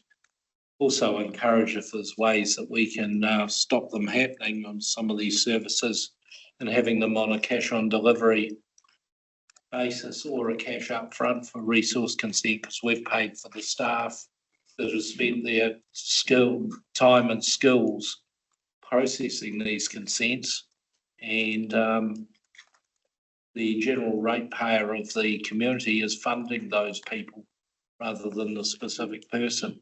So if there's any way we can tighten up and I guess put the fence at the top of the cliff rather than the ambulance at the bottom,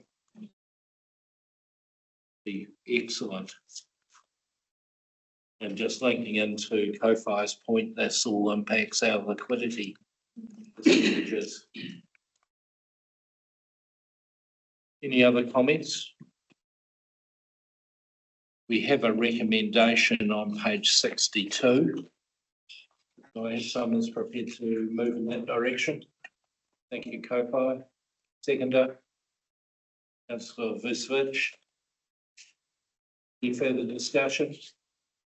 All those in favour? Against, if any? Carried. We move through to item 5.6, which is the last item before we've got the final holdings people arriving at about midday. So the plan is if we get through this item, we may take a brief break because we've been at it for something over an hour and a half. Be just a little bit earlier because I saw that tracking well, but yes, still. Yeah, we may have a brief break if that's available. Now we have, is it Doug or Tanya going to speak on this one? Yeah. Come join the table somewhere, Doug, and welcome. We have a number of abatement notices, and maybe if you can talk us through the action and more to the point, I guess, at what point can we expect to be back in compliance? Okay, so as you can see on the first page there, we've got an executive summary with 10 outstanding abatement notices. The key point to take away from this report is that removal or cancelling of an abatement notice is at the discretion of the Northern Regional Council. So while some of our abatement notices actually have compliant results or compliant records for the facility in question, the Northern 6 months or longer of compliancy before that's removed. So it's quite frustrating to look and think, well, we're actually compliant with this that facility, but we need to wait until Northern Regional Council is satisfied that we can be compliant and prove that we're adhering to the conditions that are consent for that time. So that sort of relates to the different sections that we've. Thank you for that. That's useful background. Any questions from elected members? Yeah, I have a question.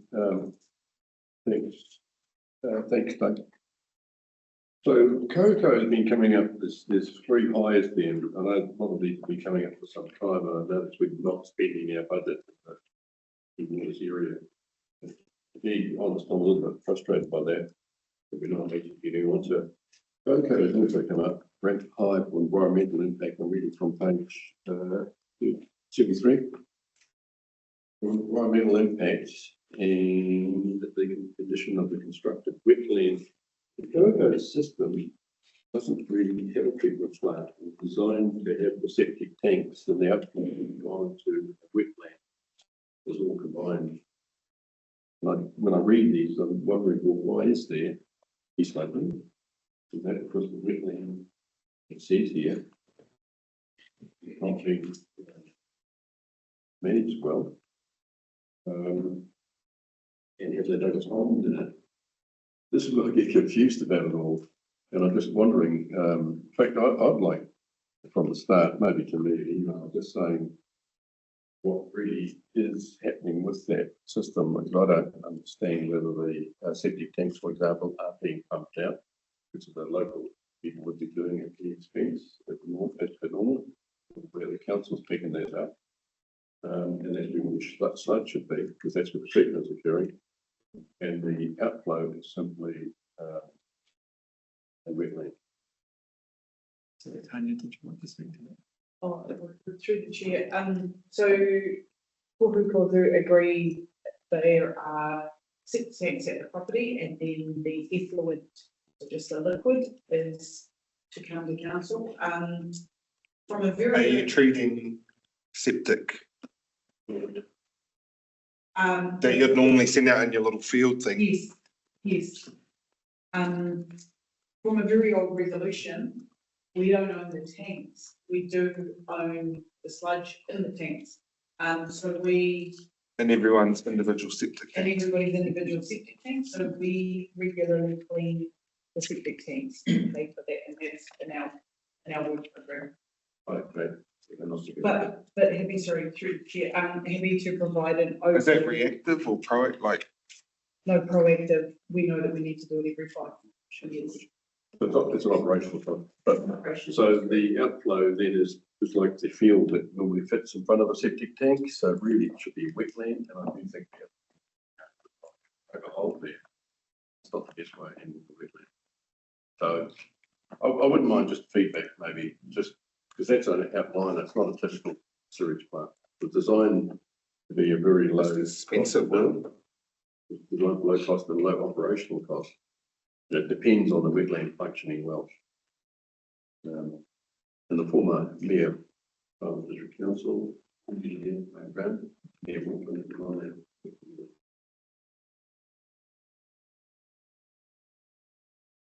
Sorry. Well, it needs a baffle curtain, whatever that is.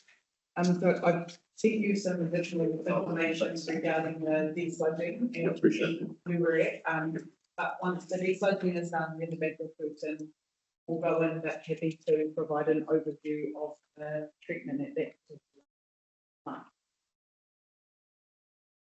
So the conclusion to that there will be after this winter before you can progress that one further.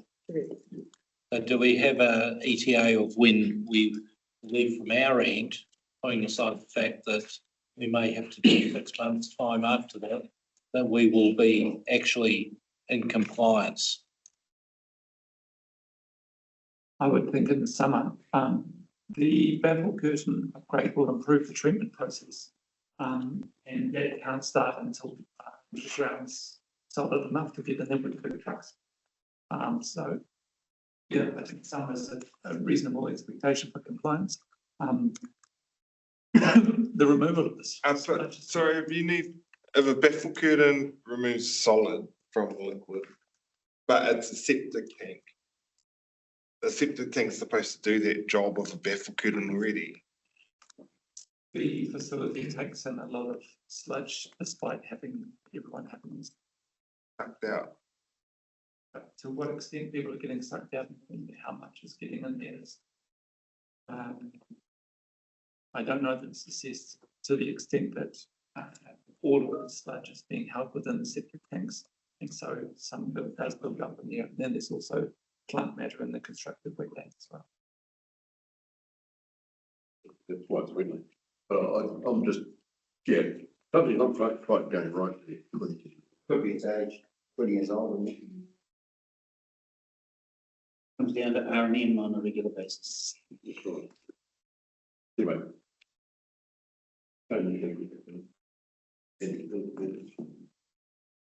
Any other questions? Sorry, yes. My apologies, I had been told. Thank you. I was just intrigued by something you said, Doug, in regard to the time period that NRC require treatment plant to be compliant before they will lift the abatement notice. And my question is that time period enshrined in some legislation, or is that entirely arbitrary number that regional council comes up with? Yeah, as I understand it, it's standard. Seeing everything tonight within.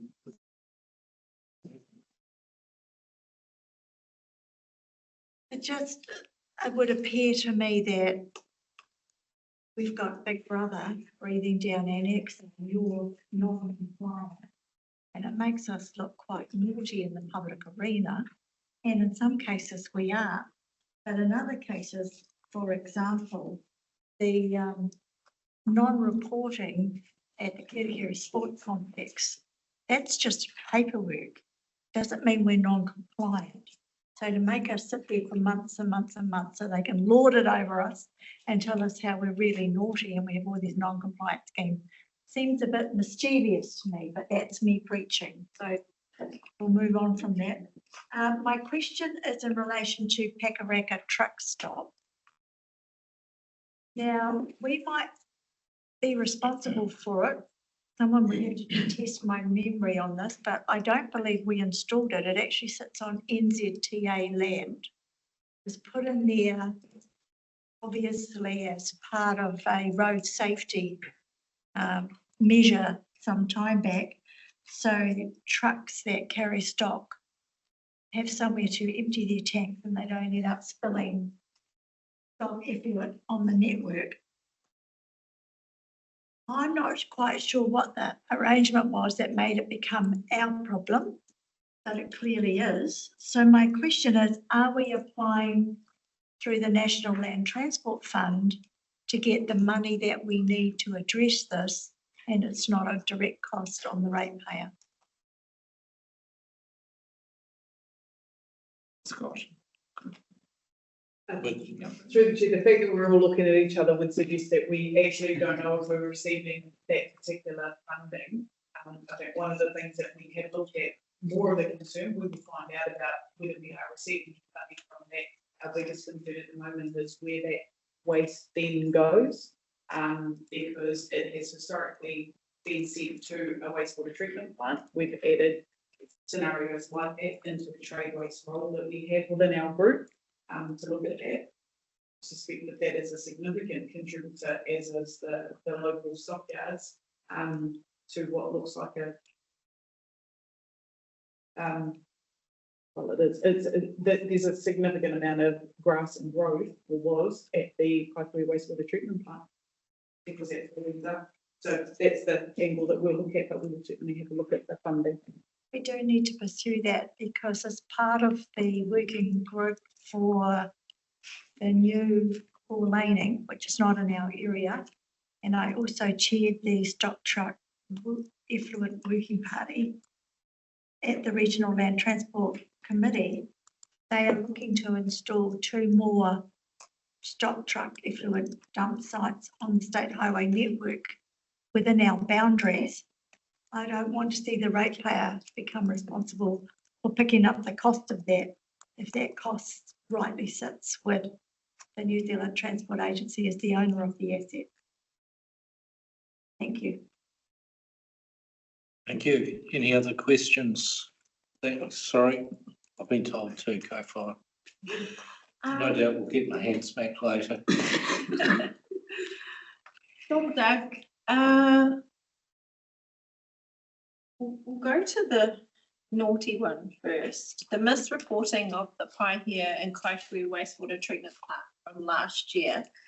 How confident are you today that there are that governance has a view, like knows what the abatements are as of today? Have we got everything in this report? Are there any new ones that didn't make this deadline? Through the chair, the answer is yes, very confident. There was a period where the level of communication between the Farm District Council and the Northern Regional Council that we'd expect. Okay.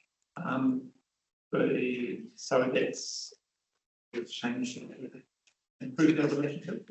And so to build clarification, those 2 places had a couple of different issues, and the issue for the abatement was minor, and the risk was more the treatment, and so that wasn't highlighted in communications from NRC. But in answer to the question, yes, I think we have good awareness of any notices, and there haven't been any more issues since December last year.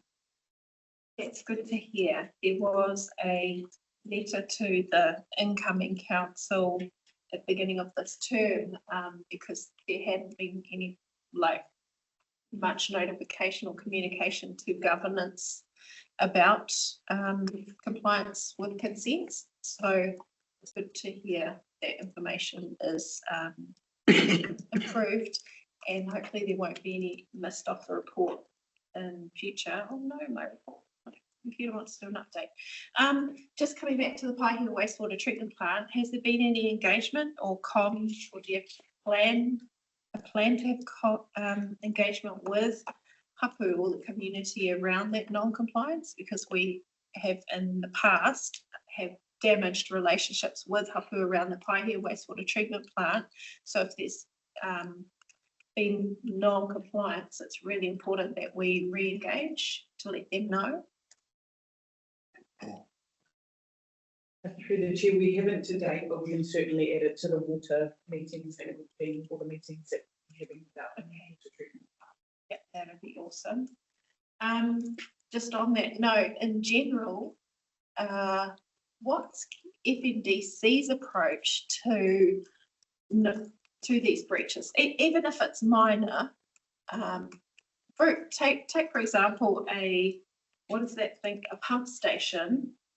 The one that it often happens at, it's happened twice in the last year, is at Haruru Falls. Something happens there and next minute there's sewage running down the road, which almost makes it to the river. And then we have NRC that communicates, but have we improved our comms or engagement in raising awareness for people around situations like that?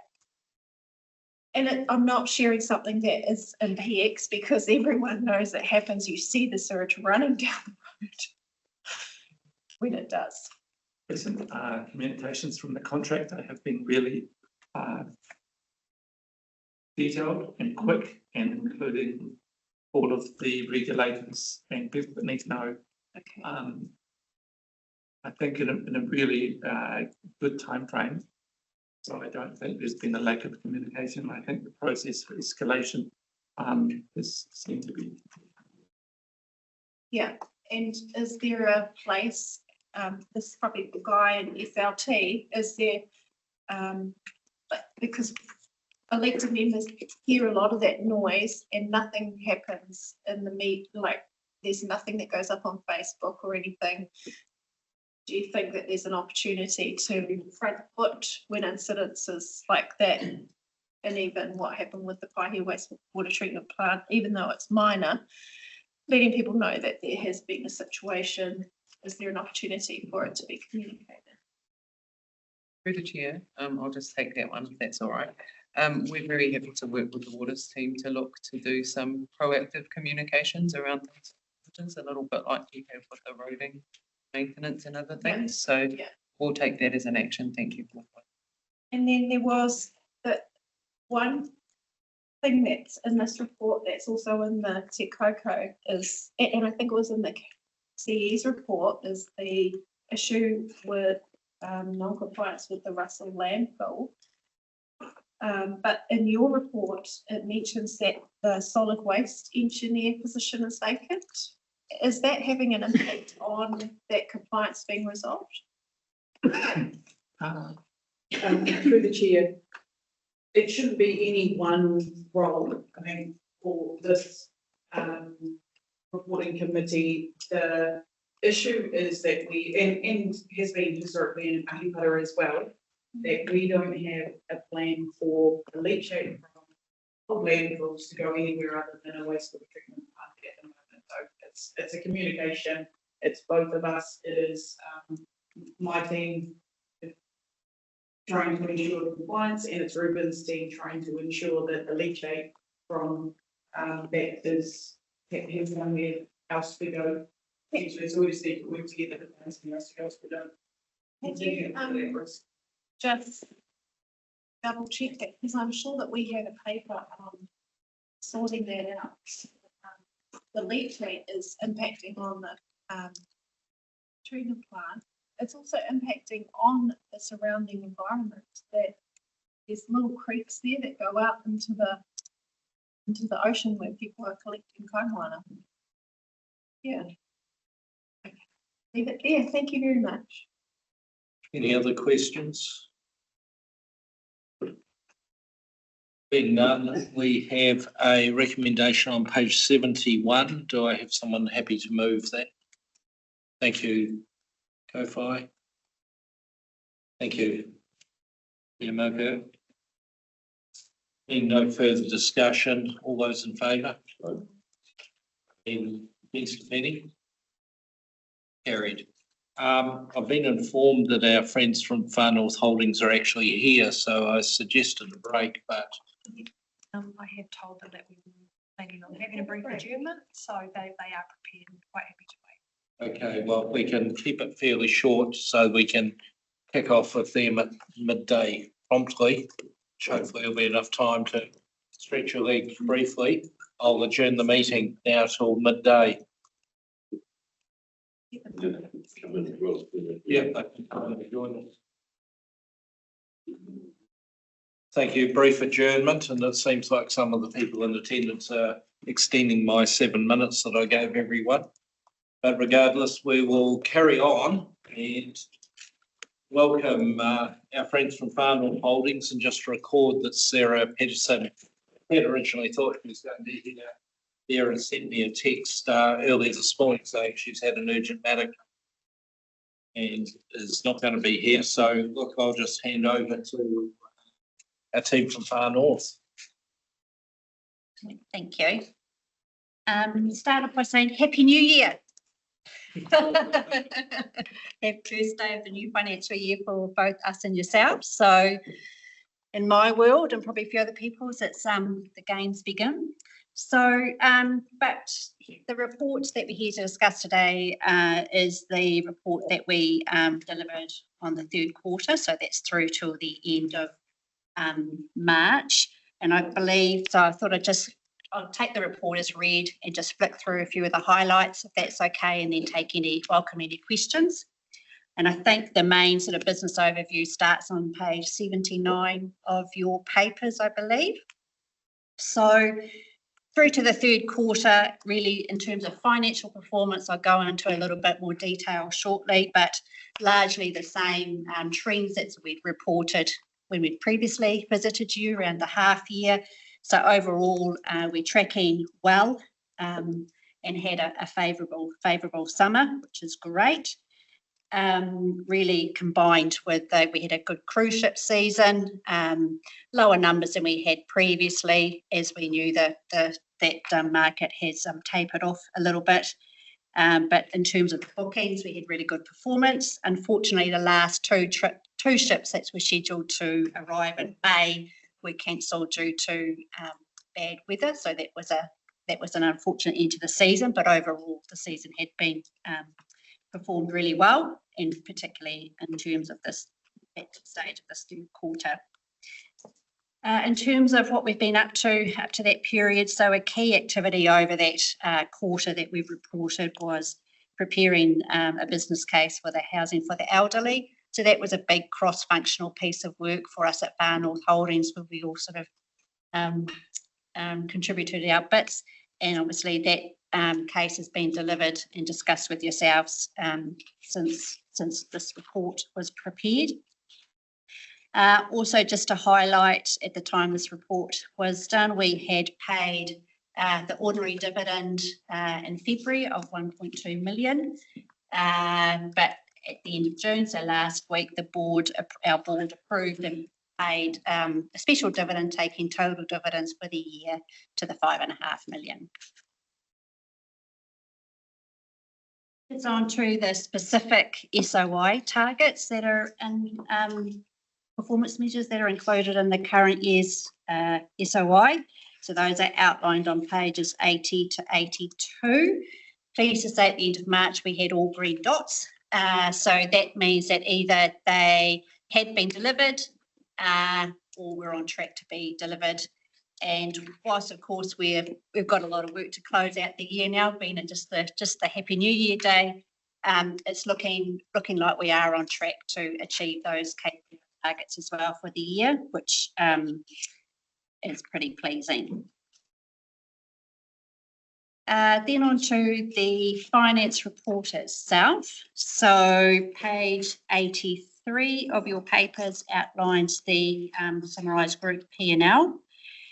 It shows that at a operating profit levels, so that's the profit before valuations in terms of the line on the P&L you can see, ahead of both budget and well ahead of the same time last year as well. The actual result in last year's result does include a couple of property sales, gains on property sales. When we normalise those out, we are well ahead of last year and still ahead of our budget performance, which is pleasing. So I think it's safe to say we are well on track to deliver the June 25 SOI profit, which I think is 2 million off memory. And I think that performance is really, I think when we came to this session last time, we sort of said really the improved result is a combination of a few things, and I can just say that those trends have continued. So we've had, a good summer, which is always helpful, but we've kind of got getting a good balance in the portfolio in terms of the community housing assets, which, as you would know, deliver a nice stable profitability and cash flow for us. So that's pleasing to see kind of come through as well.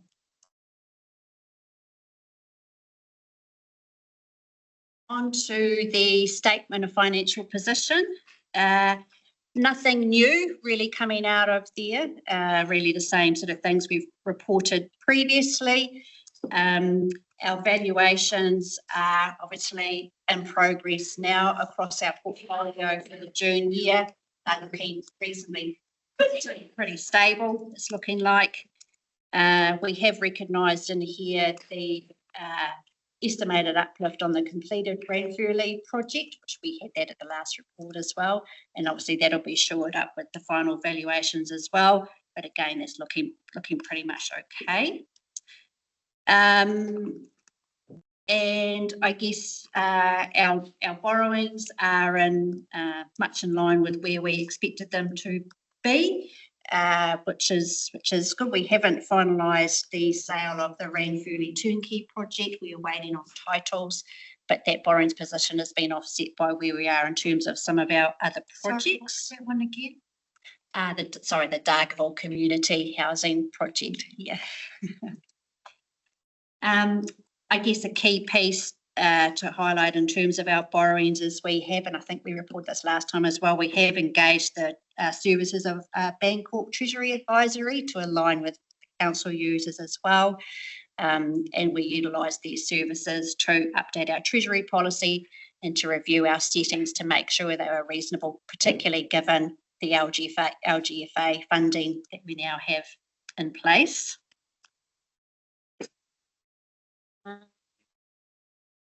Those are the main things on the financials. In the last piece of the report that we've provided, again, is the health and safety update. Again, no real significant changes in that space. Pleased to report the two new fire engines for the airport. Construction's been completed, they're on site. In fact, I get to go and see them tomorrow morning. I'm going for a nice early visit to the airport, and those are currently being commissioned. So that's a really great step forward in terms of that we're pleased to have. And and we continue to have external support in terms of our health and safety management processes on that continuous improvement path. That's really all the summary I was wanting to go through. Is there anything? Happy to take any questions. Might just start with one rather than being the last person on the rank. So what level of assets have we now got in housing assets? What's the dollar number compared to the total of presumably the investment properties? So our housing assets, I guess, are shown in two places within the balance sheet, because of course the two of our properties being the Kaikoui one and the Kamo Road are via our investments and associates. So that's the bulk of that number is those two properties.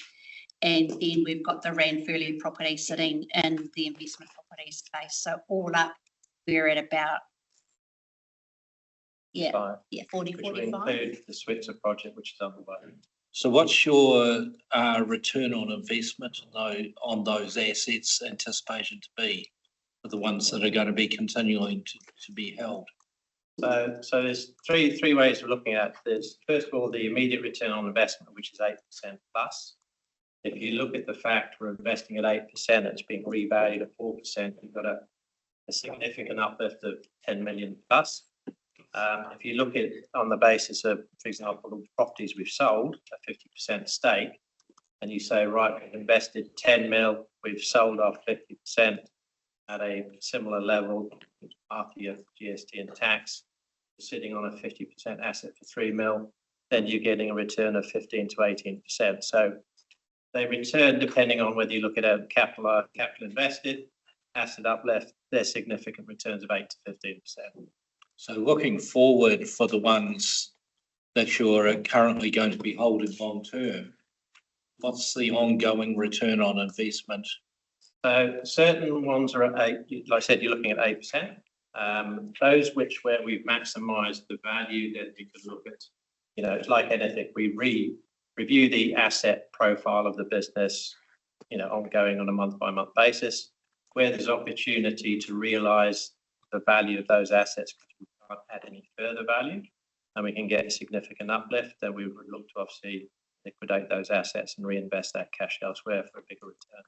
That 8% is, are they 20 or 25-year leases? 25-year government leases. So does that factor in all the maintenance costs that are going? Yes, yes. I mean, that's one of the significant benefits of a HUD agreement. Not only do you get a net lease for the rent we receive, we also get an operating supplement that covers additional maintenance cost over the period of the term. So the net lease is a genuine net lease. Any costs are actually covered in terms of an operating supplement. That's a very beneficial lease agreement that we have. Thank you. So you deviate the uplift in the value of the lease from 8% to 4.5%. So on the initial investment that we make it on the basis of getting an 8% capital employed. So as soon as, you know, so that's the 8% return we've got.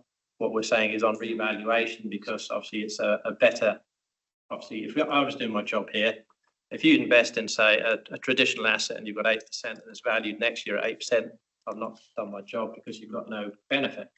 What we're saying is we're investing at 8%, it's getting revalued at 4%, so you've got a $10 million uplift. That allows us then to use that asset value to reinvest in further opportunities which otherwise wouldn't be available to you.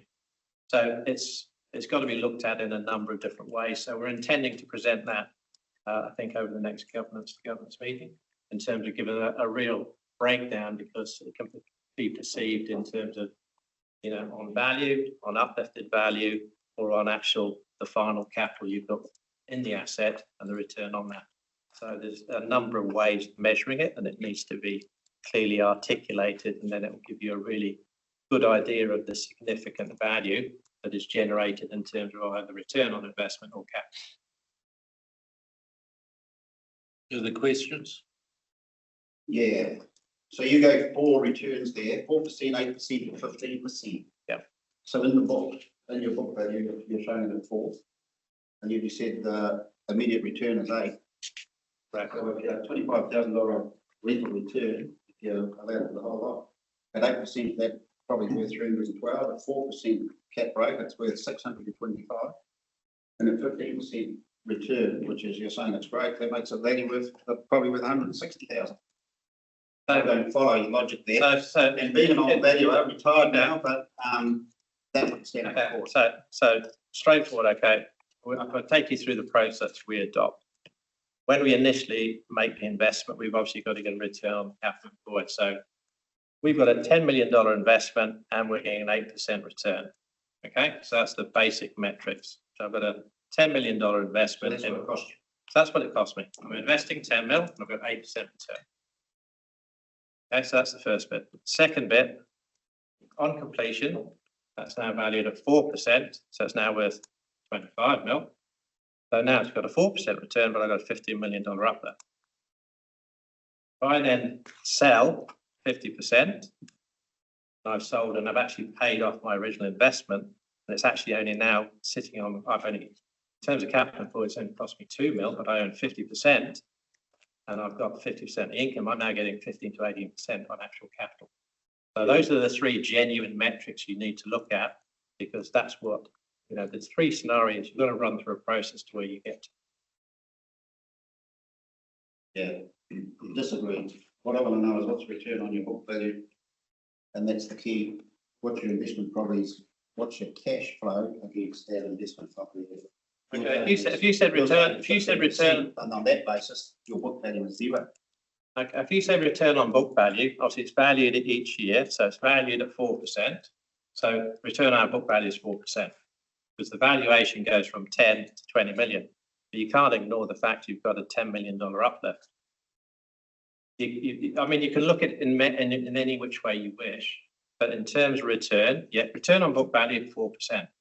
But I've got $10 million of added value out of what I put in. I put in 10 and it's now worth 20. So is that taxable? Unrealised gains, no. Not unrealised gains. So we can. If you sell the other 50%. Potentially if we sell, it's quite a complex area and it's transaction by transaction. Potentially if we sell at a profit, the cash profit potentially is correct taxable, but sorry, I have to say it depends. Yeah, Exactly. yeah, so yeah, you would know it depends then, yeah.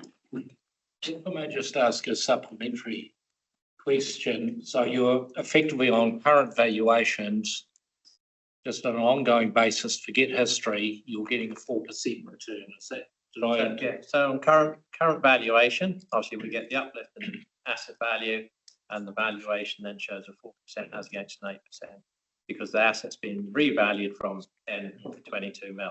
So based on what it's worth now, we're getting a 4% return. Right. What's your current blended cost of capital or your borrowing rates from LGFA? Roughly 3.8. So effectively by holding it, we're making 0.2% net because we could reduce the debt if we sold it. Well, that's why we've sold 50% in two of those, because then if you look at that, then that's it, it reduces significantly your capital employed in both of those, and that's why you're getting a 15 to 18% return on capital employed. So, and yes, we would look at selling other investments in this area because there is the opportunity to capitalise on that uplift, because we can build them at 10, we can sell them at 22.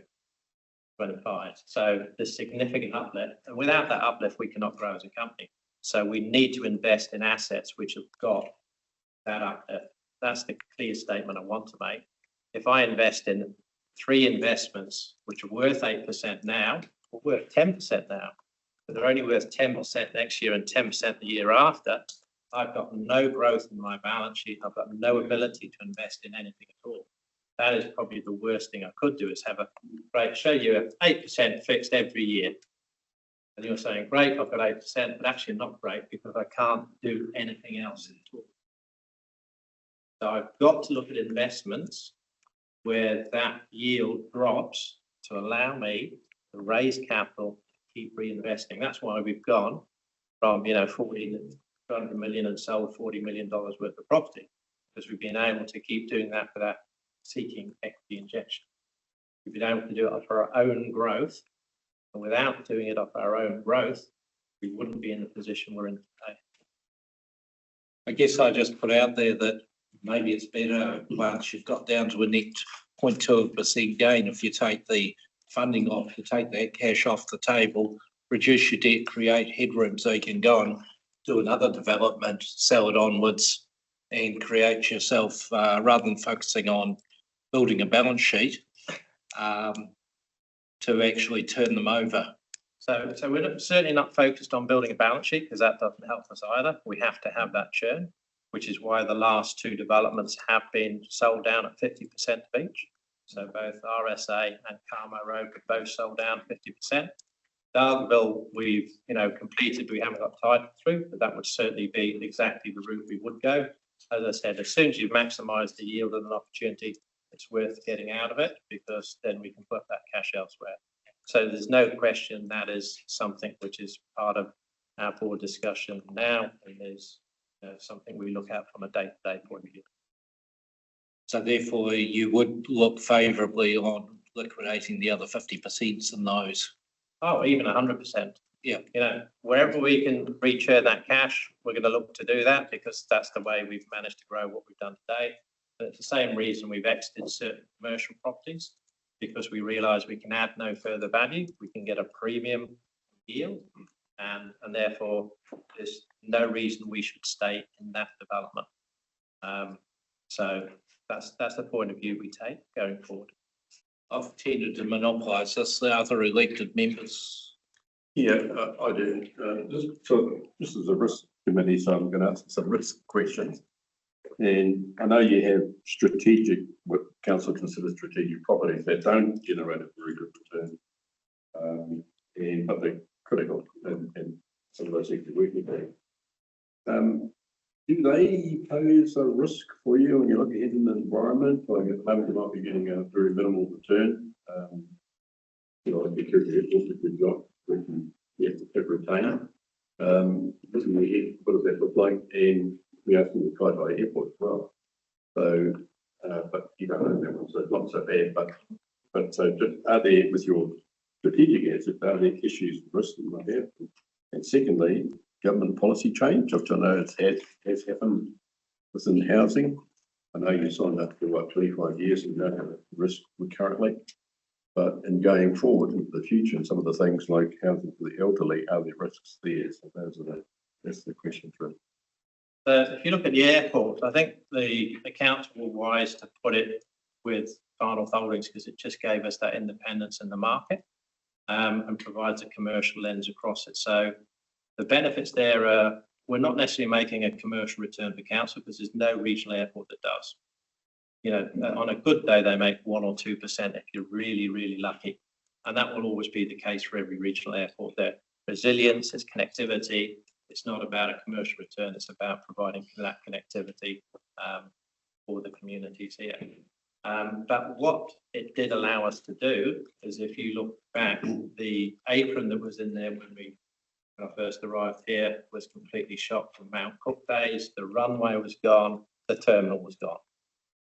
But it allowed us, through our connections with Air New Zealand, to actually get grant funding and effectively avoid the ratepayer having to put their hand in their pocket for $6 million, which we would have to come back to the council for. The council owned a piece of infrastructure to fund through the LTP or to take from our dividend. But through those relationships in the marketplace, we've been able to secure funding that's avoided us having to do that. So that's where we play our part, is those relationships in the marketplace that allow us to access either funding or revenue opportunities which council would otherwise not be able to achieve. I think also an airport by nature obviously has significant compliance and health and safety risks, which are always going to be there. We obviously spend a significant amount of time managing those, and I think we've seen quite a lot of improvement over recent years. So that is a key area of focus for us. But yeah, I think as well managed as you can reasonably expect them to be managed, but that underlying inherent risk is always going to be there with operating an airport, obviously. Yeah. But you think, but just you sort of answered, but I understand that you know you've had access to additional information, put that in the airport while you haven't got a good return, not a major return, if you like, to the community, and say council potentially haven't put money into it. But looking at the airport, are there any risks going forward that may the big cash input that you raise, or any other risk? This is risk leading that you want to bring to our notice. Yeah, so from an airport point of view, we've always got the Damocles sword over the top of us in terms of Air New Zealand. They're obviously the main provider. They've been talking about phasing out the Q300 for some time and going straight to the ATR, which has implications for Whangarei, ourselves and other regional airports. Now, while we can land an ATR on the runway, we can't land it fully laden because we don't have the length of runway required for it to operate at its full commercial capability. So we're restricted to a weight loading, which might restrict the number of passengers to say 90%, depending on luggage, etc. So we need to extend that runway. So we're in the process of applying for a research extension on the CAA.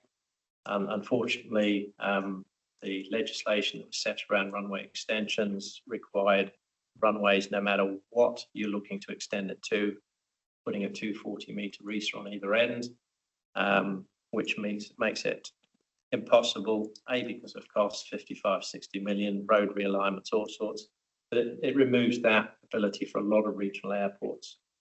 So we've put an application in for 119 metre reef extensions. We've been working with CA for probably about a year and a half to 2 years, just to make sure that we've got the capability, the ATR to operate fully laden, because obviously if it's fully commercial, it's going to be much more appealing to Air New Zealand to provide as much service as they can rather than occupy or run a service which is compromised. So that is the one piece of work that is definitely on the table right now. ATR is probably not going to be introduced until 2030, so we've got a bit of time on our side to run that gauntlet, but that's certainly something that you should be aware that we're looking at to submit to CAA and get them. Could I suggest that we invite the Far North team to stay into PX, because I've got something there that I can't say in an open meeting, which might be useful information for you from my sources elsewhere. Okay. But yeah, that is directly related to this particular topic. So maybe if we could park that specific topic and go into PX and then discuss it through. I think that's the sort of thing I was looking for. Yeah. Any other questions? Yes, Kofi. Just on potential risks, have you considered, sorry, I think we discussed this at the last, hear a lot of noise on the haul out costs and commercial rents impacting on corporate, for example. Also, how is Far North Holdings collaborating or managing the Kalerpa risk on the marine environment in Bay of Islands, but also the greater Te Tai Tokerau? And also, we heard in the news in the last week, the cruise ship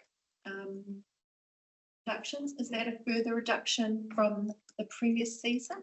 Yes, I mean, you're going to be going down from 83 to about 45. That's how significant the industry has been impacted, and that's not down to Bay of Islands, that's just New Zealand wide. And that's because of the significant cost increases that have been imposed upon the cruise ship industry, not by ourselves, but through anti-foul, through the fuel levy, through the new passenger arrival levy, all costs that came in, which the cruise ships take bookings 2 years ahead, and then it suddenly hits their bottom. So I believe the word at the last cruise ship conference over in the States was it's not New Zealand, it's New Zealand. That's how we're perceived now as a country and a destination. You then got the impact of the world cruises used to go through the Gulf. They can't do that now. They're not going to go around Africa. So as a result of that, a huge chunk of the business has gone completely. So that's reintroduced. We're not going to see those world cruises coming through this market as well. So that's on that one. On Kalerpa, yes, we dive the marine on a frequent basis. No sight of that, and hopefully we'll maintain that. So that's regularly dived and checked as part of our ongoing environmental checks. In terms of the businesses themselves, as you're aware, we're very proactive in that space. A bit like COVID, we were straight out with the 50% policy. We work very closely with the businesses in terms of either marketing, promotion. So there's a lot of proactiveness in that space. Currently, they did well, for example, during COVID. Every single Kiwi bought a boat, marina berth, and the marina business was actually the busiest it's ever been in COVID when the tourism business was completely hit. So we were giving reductions to, the tourism business just couldn't survive. The economic climate has meant people are tightening their belts. So obviously the marine industry is being impacted while tourism is recovering. So it's a bit of that cyclical nature. They've had a very good run, and obviously they're feeling the pinch now while other businesses are recovering. So it's like everything. We're monitoring the different spaces and supporting those where we can. But certainly we're very cognizant of supporting businesses, working with them through what is a difficult period for a lot. And so I think we're pretty much on that as much as we can. Okay, thank you. I do have a further question, but I'd rather ask it in PX as well. Thank you. Thank you. Yeah. Kia ora. A couple of little things. Oh, one, just on the cruise ships and us being perceived as being New Zealand. I don't mind being New Zealand if that promotes sustainable tourism. And if we've got unsustainable growth in tourism or in the number of cruise ships happening, and they're not willing to pay the costs that we need to be sustainable and look after our. But I don't know the background. But I do have Minister Upston coming up here, is it next month, for the tourism something conference? And if you're willing to get someone in Final Holdings to put all these little numbers and stuff like that on a piece of paper, then I'll be using the opportunity to wrap around the numbers and all that and the impact on the farm. The central government can do stuff about this, and we'll use that opportunity. I'll tell someone to remind to reach out so we can get some of that. But what I actually wanted to ask was just quickly, all of the uncles here asked all of the meaty questions. So here's this nice soft one. Page 81 of ours, that's the statement of intent, key targets, and one of them for strategic focus, people be a good employer, is to comply with our living wage policies for all permanent employees. And we've achieved that, that's really great. How many permanent employees are there? And what's the ratio of permanent employees to non-permanent employees and or contracted services? And do we have things, do you have things in your contracts to pull so that, because living wage isn't for just a certification, and like for a place like council, it's probably a waste of time because everyone in council is making a living wage because everyone is salaried employees, right? But it's for those people like the auntie who cleans here to make sure that she's getting enough from her pay to be able to afford to live, or the uncle who mows the lawns, that sort of stuff. That's what a living wage is, trying to target those low wage incomes to make sure that they are enough. So I was just trying to dive into deep because it's green and it's great for permanence, but what does it actually look like? That's to all we got about 65 roughly employees. Yeah. All of them on it, no matter what the position, whether anti-fouling or both, whether the maintenance team, whether cleaning, they're all on that as an absolute minimum. About 100%. Yeah. Have you explored? We don't even have this in council, so I'm using you as like an example of something cool that we could do here. Have you had discussions with those that you hold contracts for over certain elements around what they include? As far as I'm aware, we haven't formally pushed it out to our contractors, you're right. Yeah, but We're like focused on security, so far. Yeah. Maybe something to explore. Yeah. My final question was, I know that Whangarei establishing their own Whangarei Holdings. And I noted that our former chair but current director, Murray McCulley, is on the establishment board, so there's some governance support there. Have Whangarei reached out to you at an operational level to get support for the establishment of their holdings company? Not at this stage. I think CE had a couple of questions. Actually, I'll keep on with these, but housekeeping that Lisa. We just had our financial reporting earlier in this session, including liquidity and debt metrics. One of the questions I asked Charlie was, where's a consolidation of Final Holdings debt? So we have because obviously we went to council September last year for the LGFA debt facility for you guys. That came with reporting requirements, which were then subsequently communicated to this committee. I think you had a meeting with Charlie last February, but we haven't seen any reporting. But now we just heard that you commissioned Bancorp to put a framework in place for you. Is that correct? So we have updated. So we include the debt position and the supplementary information that comes through to yourselves as management. In addition to that, yes, we have we have reviewed the Treasury policy and updated that, and we have increased the reporting that goes through to our board. So yeah, happy to have more of a conversation around. So can I ask you to communicate that with Charlie? We need to see the Bancorp advice or policy you've been given to see if it meets. Yeah, so it was prepared in conjunction with, I mean, obviously it's our treasury policy, but we used their advice to help ensure that it was appropriate, fit for purpose, and they, you know, we chose them, you know, we worked with them knowing that they know your metrics as well. So yeah, definitely we can connect and run through that.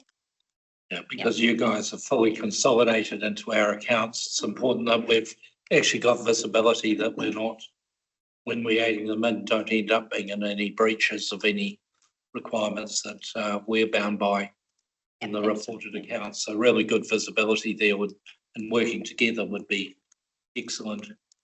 Any other questions before we pass the resolution, noting that we'll have a PX item immediately after, and we might need to alter our PX minute for that purpose. So I'll just pre-warn you to have the team here to have a think about that. There are some commercially sensitive matters. Any other questions? If not, we've got a resolution on page 75 to receive the Far North Holdings quarterly report as at 31 March 25. Do I have a mover to that? Thank you, Councillor Vesbridge. Thank you, Councillor Ford. Second. No further discussion. All those in favour? Against, if any? Carried. Moving on to the PX resolution. And the matters there that we probably need to just add on is an item 6.7, which is commercial discussions relating to Far North Holdings Limited, and also noting that for that particular item, which we will take first, our Far North Holdings representatives can remain on the basis they can provide us with information relevant to the discussion points. And other than that, we have the resolution on pages 87 and 88. And those changes, which I will let these good people craft. I have someone then, whilst they're doing that, that's happy to move in that direction. Sorry, are you introducing a new report? So just be a verbal discussion. Because there's at least a couple of items there that I've become aware of that probably shouldn't be discussed in public meeting due to their commercial sensitivity. But it's not, there's going to be no resolution or decision made. There's going to be no resolution or decision made. It's just purely for information. So I'm no report required. It's just you'd like to discuss it in PX. So as I understand it. But just in your resolution, allow them to stay. Yeah. As I understand it, it's a continuation. Yes. So we're excluding the public to further discuss items of that report based on the conversations that we've had, and we're going to, as part of that, for the resolution for Andy and Lisa to remain. Part of the explanation that they'll have urgent information add to that discussion. But we're not looking to make decisions. No decisions to be made because we haven't had due notice, etc. They remain only for the discussion. They remain only for this particular discussion. People comfortable with that around the committee? You're happy to move in that direction, councillor? Do I have a seconder? I'm abstaining. I don't know what just happened. Thank you, councillor Cord. So with that amendment to the resolutions on page 87 and 88 to exclude the public, can we, we've got it moved, any discussion? It was just to allow. Oh, yes, totally. Cool. Please. Yeah, agreed. So all those in favour? Against, if any? Any abstentions noted? None. Thank you. We then move to, we're back in public. We've got recording going and live streaming as appropriate. We have now back in public meeting. There's no further matters to be discussed. If we can perhaps close with a karakia. Thank you. Go bye. Kia tau, kia tātou katoa, te ata whai o tātou araki o ihu karaiti me te aroha o te atua me te whiwhinga tahitanga ki te wairua tapu. Ake. Amen. There being no further business, declare the meeting closed at 1:57.